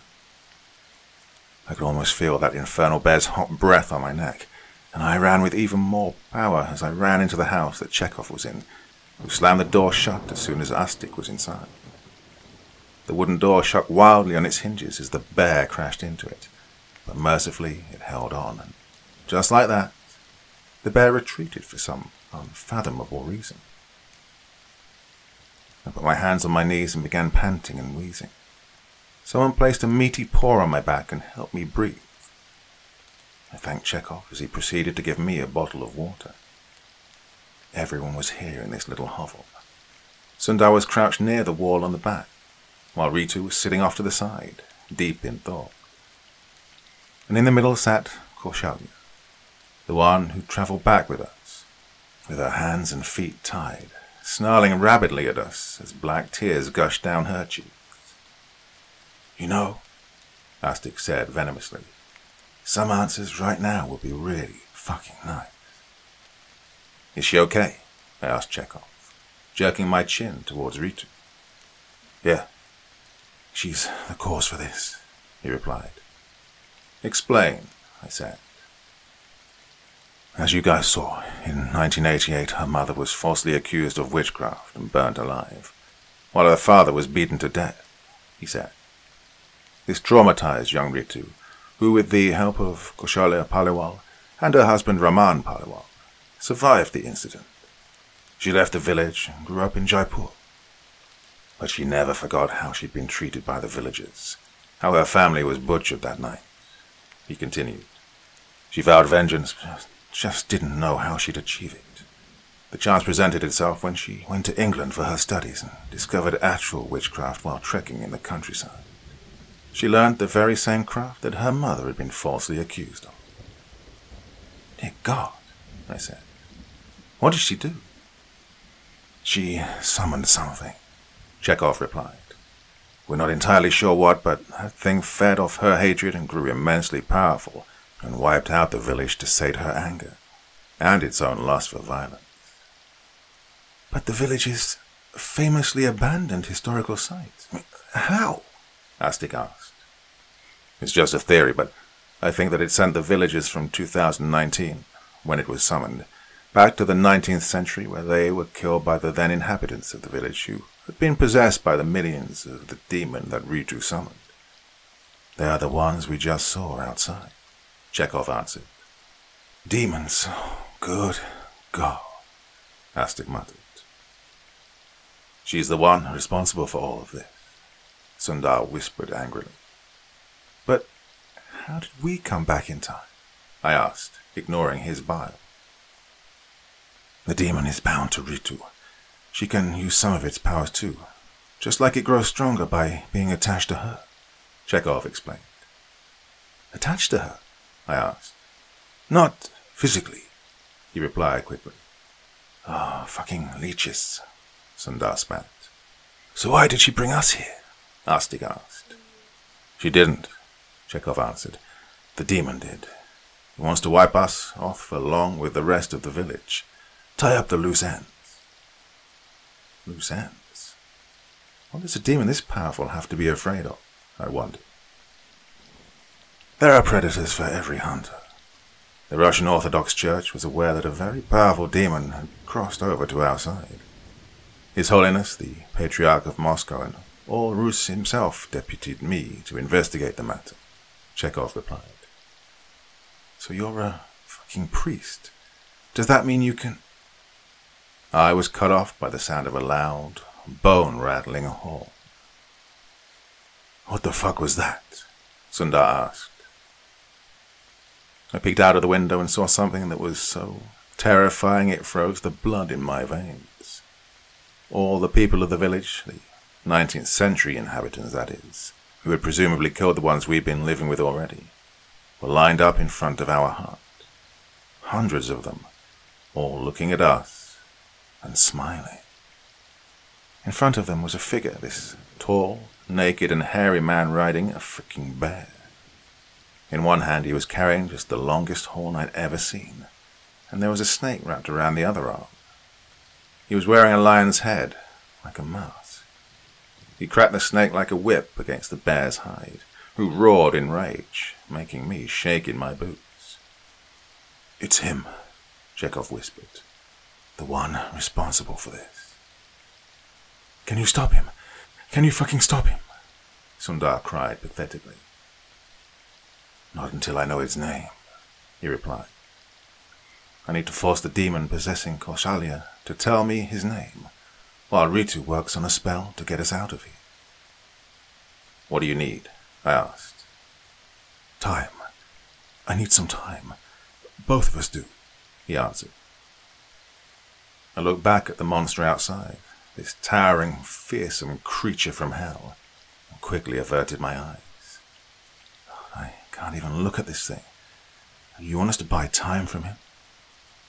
God, save us. Though I didn't think he was listening. Not when this thing was there.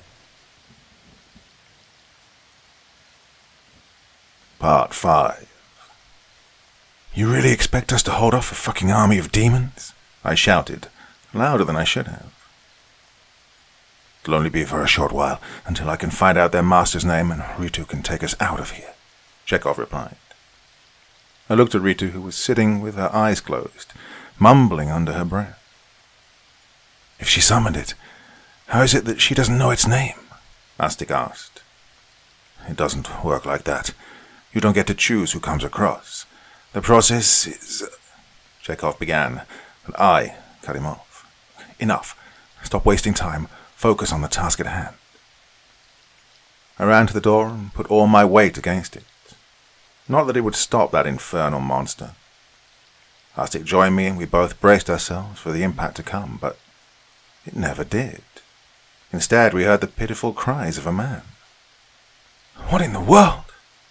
Astik asked as they peeked through the tiny gap between the wooden slats of the door. I saw Raman Paliwal, looking about 2 decades older than the last time I'd seen him, less than half an hour ago. He was being torn apart by the bear in a leisurely manner. The demon atop it roared in elation as the Sarpanch's entrails freed themselves from their bony prison. He's putting on a show, I whispered, for Ritu's sake. What is it that you're holding in your hand?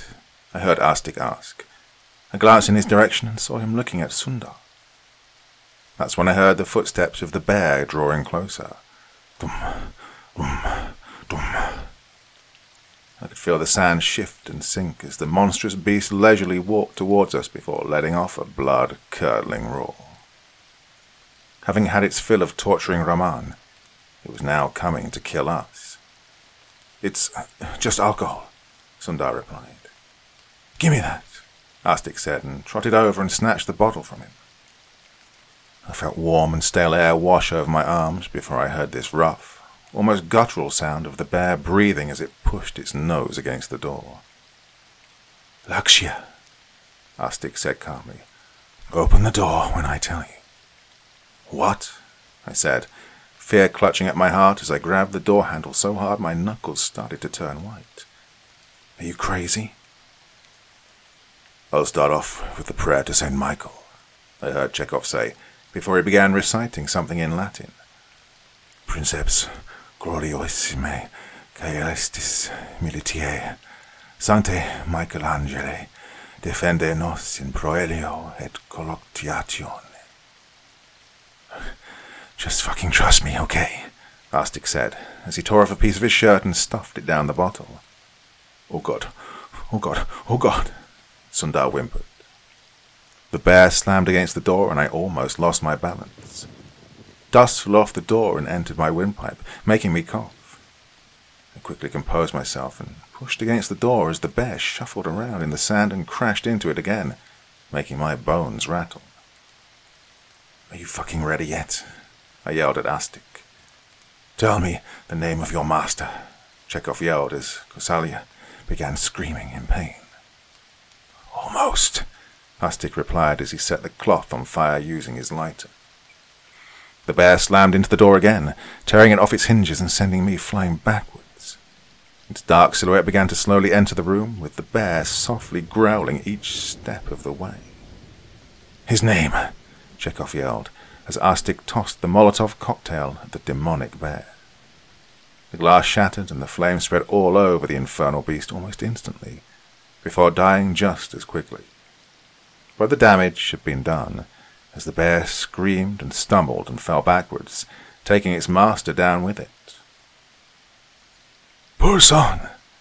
Koshalia screamed in a low-pitched, guttural voice before her head exploded, spraying blood and brain matter on everyone in the room, making Sundar wail like a banshee. My hand throbbed, and it felt like I'd fractured something.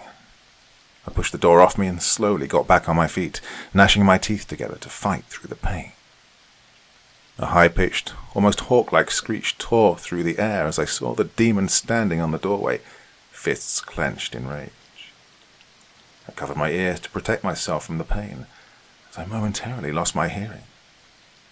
This is it.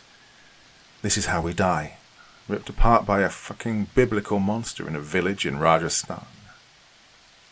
Purson, the hairy demon wearing the head of a lion, stepped foot inside the hovel and was immediately slammed into by Chekhov, and both of them went tumbling outside. A tiny flicker of hope sprang up within me. Could we go toe-to-toe with this beast? That flame was extinguished just as quickly as it had arisen, as Purson struck Chekhov once, knocking the daylights out of the muscular Russian. The demon then walked over to him, put his foot on the Russian's right leg, and lifted his left leg with both hands.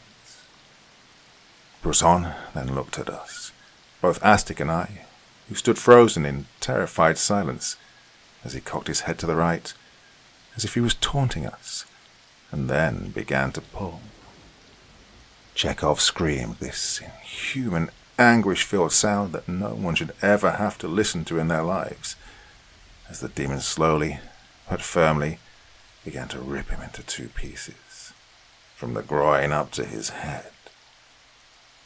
His clothes tore first, then his flesh, then we even heard his bones snap into pieces as the demon murdered him in the most brutal fashion imaginable, before screeching to celebrate its victory. And then there was silence. Complete silence that stabbed at our very souls, and descended over our surroundings as we waited for our impending deaths. Darkness took mercy on us and embraced our cowering selves. I heard the demon scream once again, but it was distant now, and we felt safe for the first time since this nightmare had started.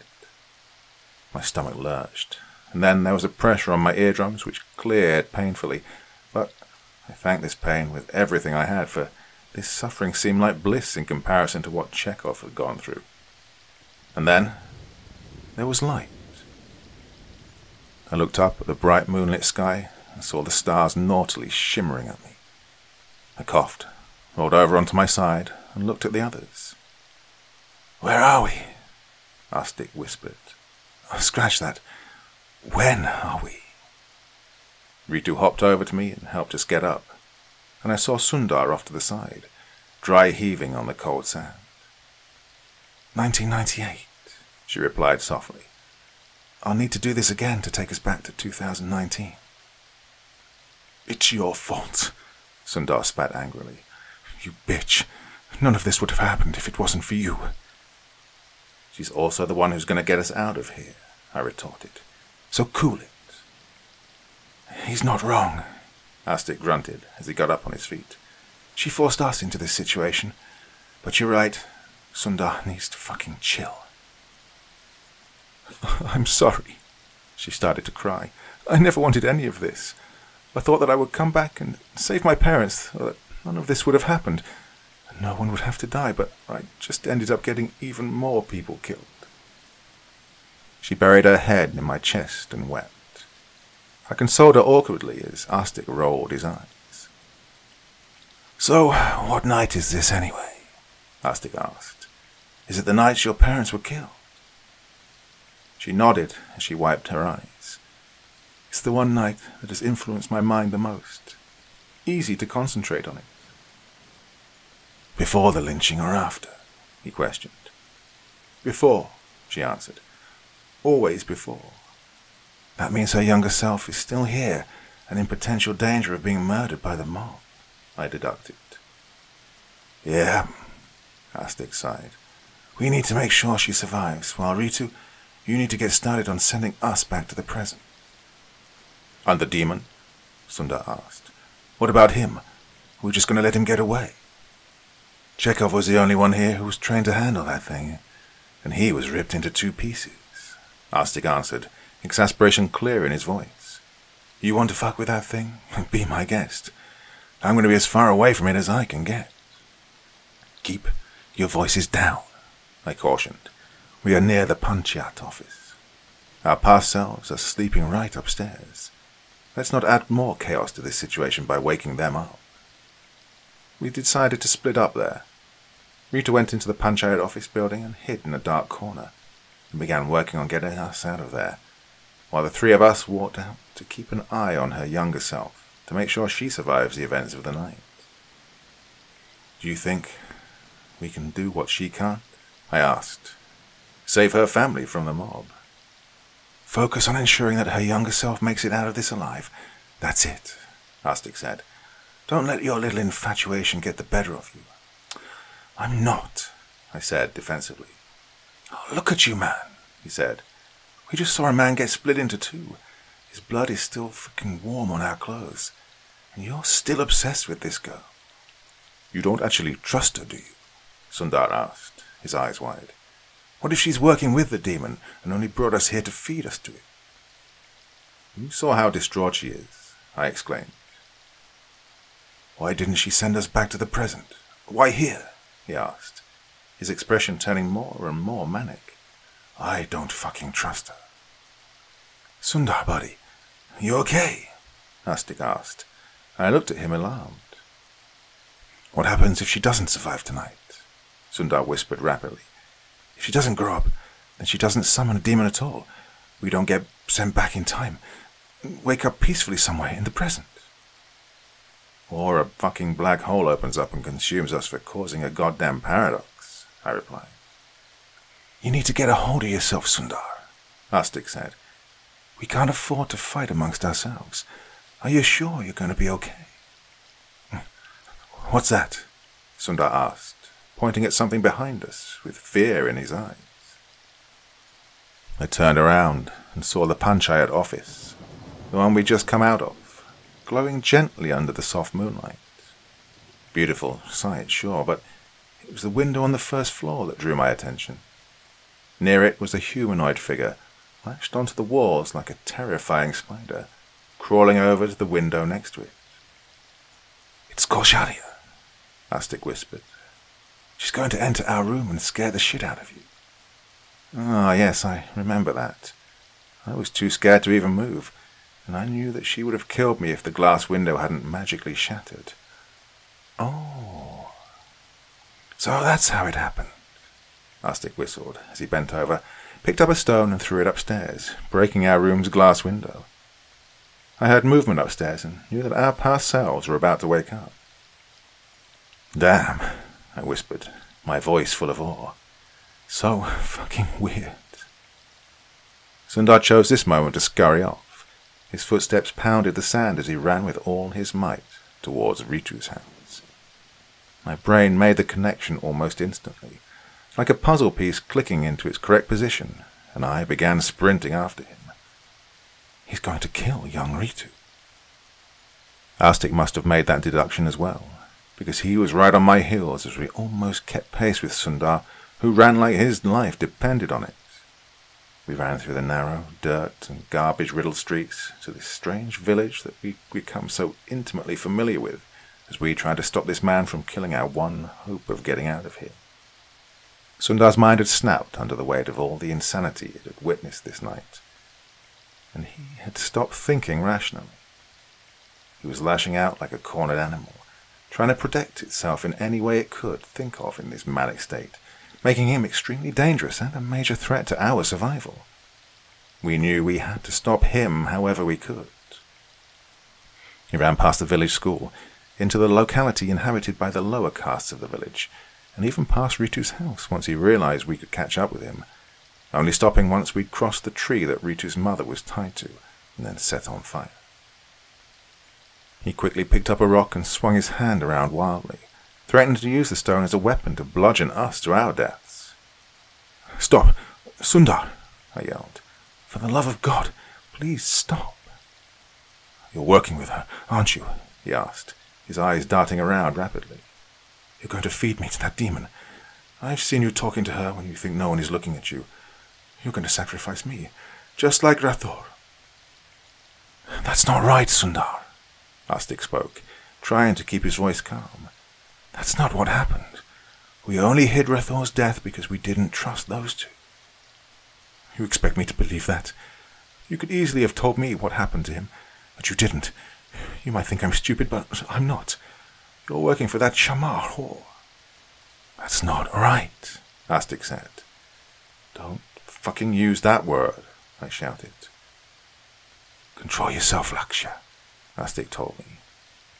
"It is what she is, a fucking Shamar whore," he spat. Red-hot fury erupted from within me, and I charged him, slamming my shoulder onto his gut and taking him down to the ground. I felt a sharp pain on my back as he began slamming the stone onto it.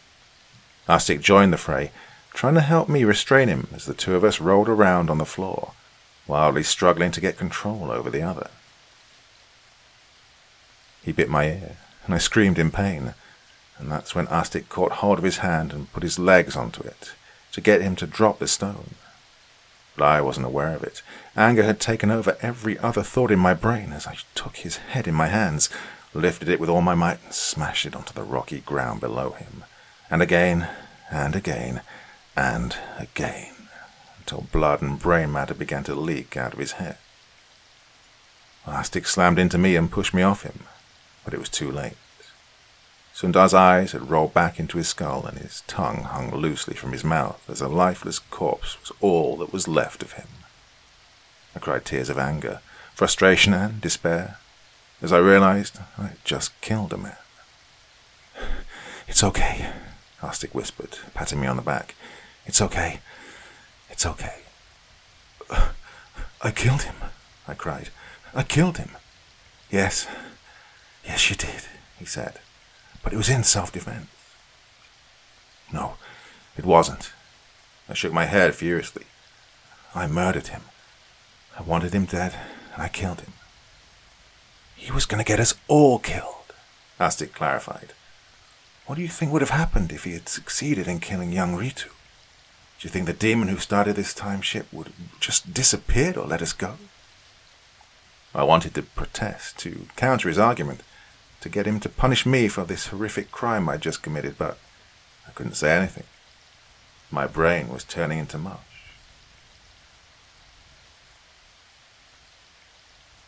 We heard shouting in the distance. "Come on, get up. The villagers are going to be upon us in any second now. We still have a job to do," Arstic said as he helped me get up. I followed him listlessly as we ran around the gathering mob and made our way to Ritu's house. The only thing I remember from that time is Arstic walking up to me and telling me she wasn't there. "She's not there. Gone to Sarpanch's house. Raman and Koshali's daughter is friends with Ritu," he said. I nodded absent-mindedly. "It's not all your fault," Arstic said while we were jogging. "Some of the blame lies on me too. I was the one who decided to hide Rathor's death from the others, forced you to go along with my decision. I held Sundar down while you... Just don't blame yourself for it. This is an extraordinarily fucked up situation, okay?" I didn't say anything because I didn't know what to say. I knew he was being a good brother and helping me cope, but I just couldn't. Arstic knocked on the Sarpanch's door. It was only yesterday we'd stood outside this door when we first came to 1998, but it felt like it had occurred eons ago. Raman Palawal opened the door, looking shocked as he saw us. "What are you doing here at this hour?" he asked. "Can we come in?" Arstic asked as he looked nervously at the crowd heading towards Sundar's murder spot. Raman nodded and let us in. "Where's Ritu?" I asked. "Ritu Megwal." "She's with Padma, my daughter. Why? What happened?" he asked.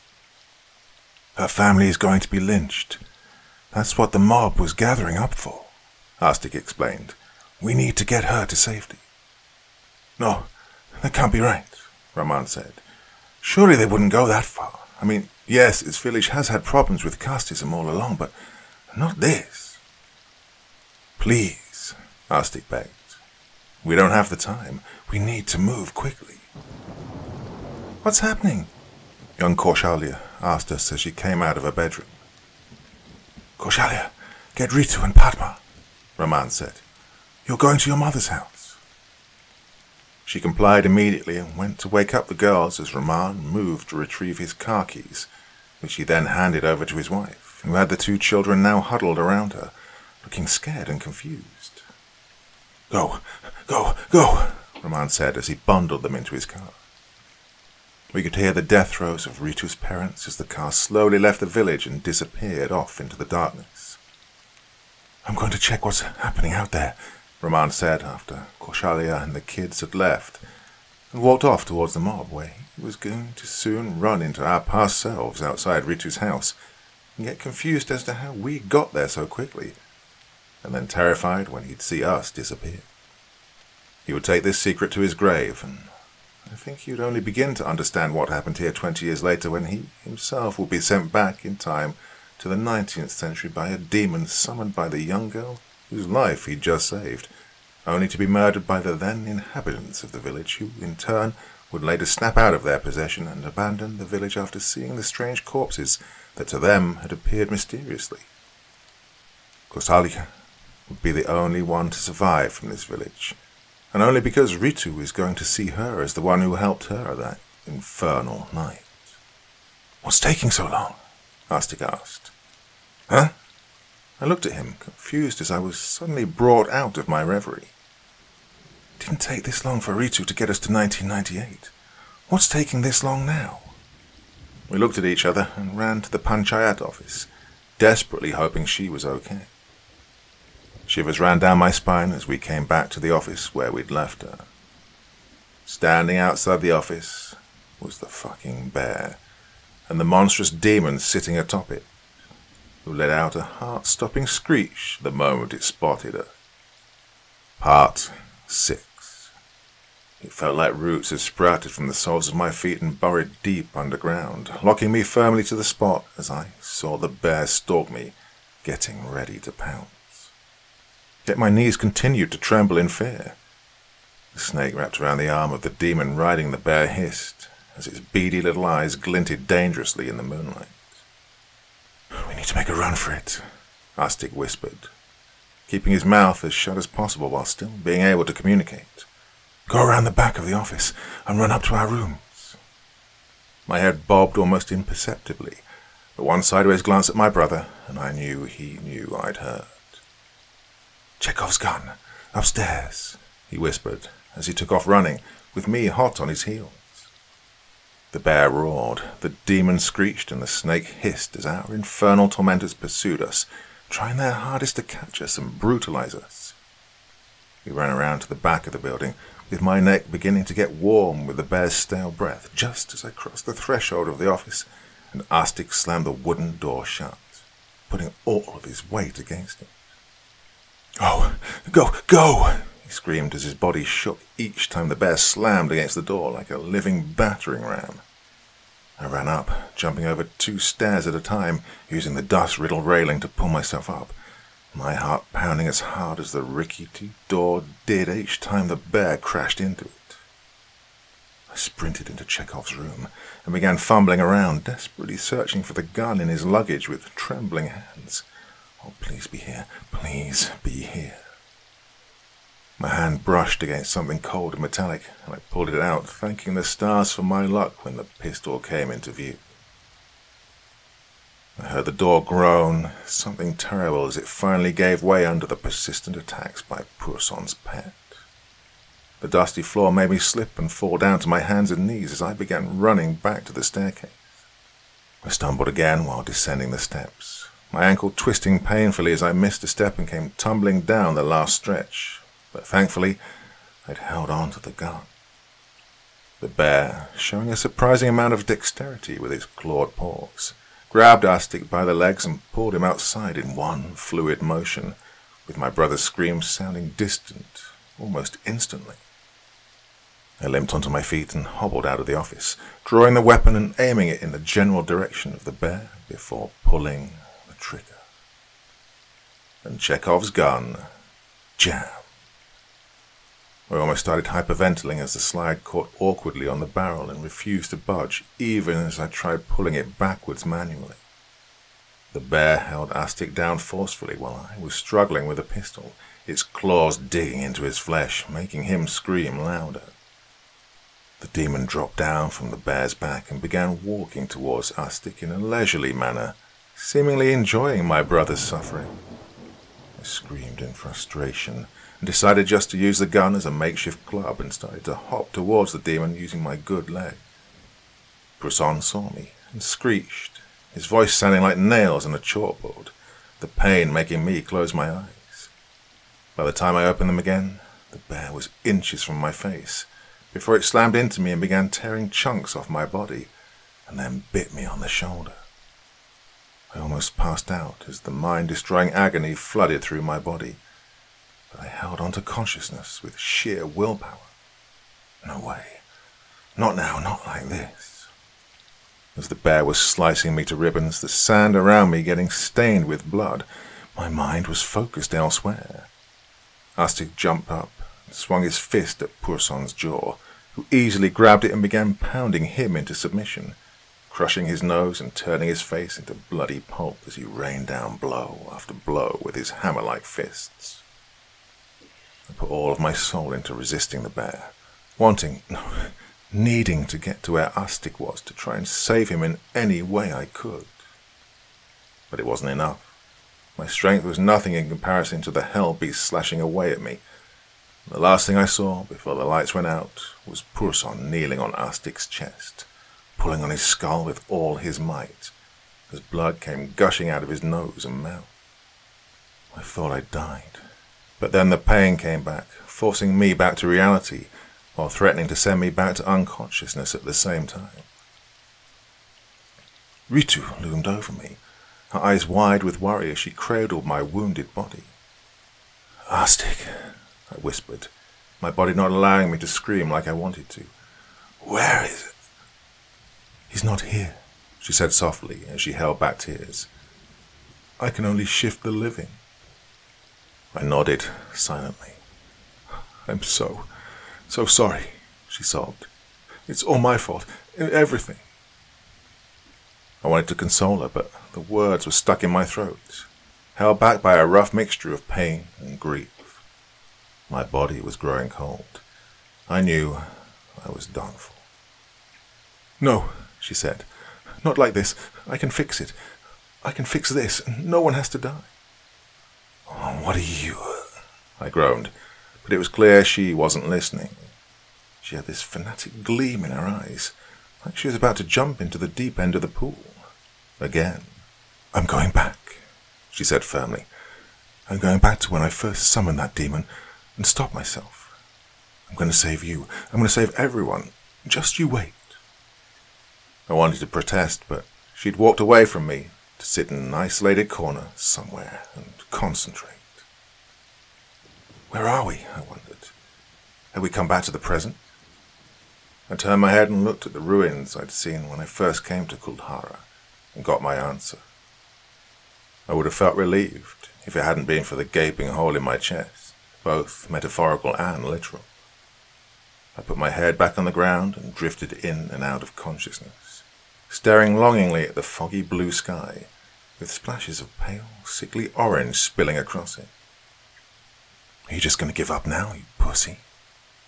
I looked up at Astig, smirking at me and urging me to climb the little hill he was already halfway up. He adjusted his helmet and signaled with his gloved hand, beckoning me to put aside my fear of heights and follow him. "Don't think about anything else. Just fight your way up. Fight. Fight." My eyes shot open as the dream ended on that weird note. No, I didn't want to die. Not here, not like this. I gritted my teeth, put my weight on my elbows, and gingerly got on my feet. Pain exploded in my legs, but I fought through it and began limping out of the village. I wobbled, I stumbled, my legs almost gave out multiple times, but I fought through it and made my way out onto the road. I hobbled through the dense fog for what felt like hours before I saw a car approaching me. I blinked, wiped the blood and sweat off my eyes, and waved my arms to get the attention of the driver. He must have been drunk or something, because he didn't stop, and I had to jump out of the way at the last second, falling into a ditch near the road. The car swerved and almost ran off the road, and I breathed a sigh of relief, both at the fact that there wasn't an accident and that I might be saved. Soon, I heard voices, painfully familiar voices. "Koshalia says she saw something." "Saw what?" "She says she's not sure, but it was covered in blood." "Help. Help me." I wanted to scream, but no sound came out. "Because you're fucking drunk." My eyelids closed, and I fell into a deep, probably endless, slumber. And the next time I woke up, I was here, Lakshya said, pointing to his sterile surroundings. Who brought you here? I asked. The doctor said it was a farmer from the nearby village who'd come out to inspect his field. I don't remember any of it, he answered.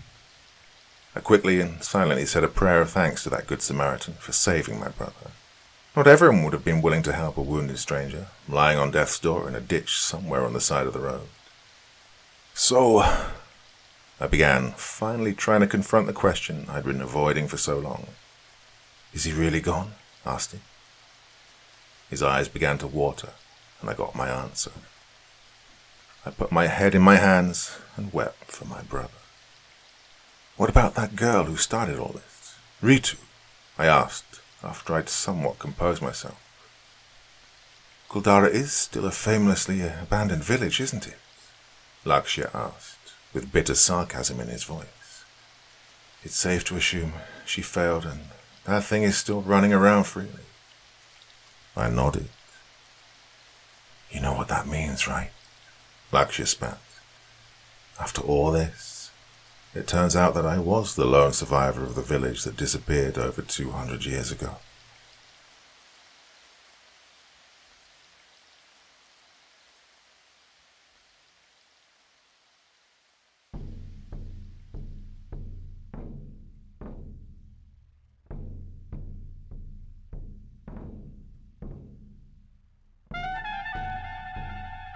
And so once again, we reach the end of tonight's podcast.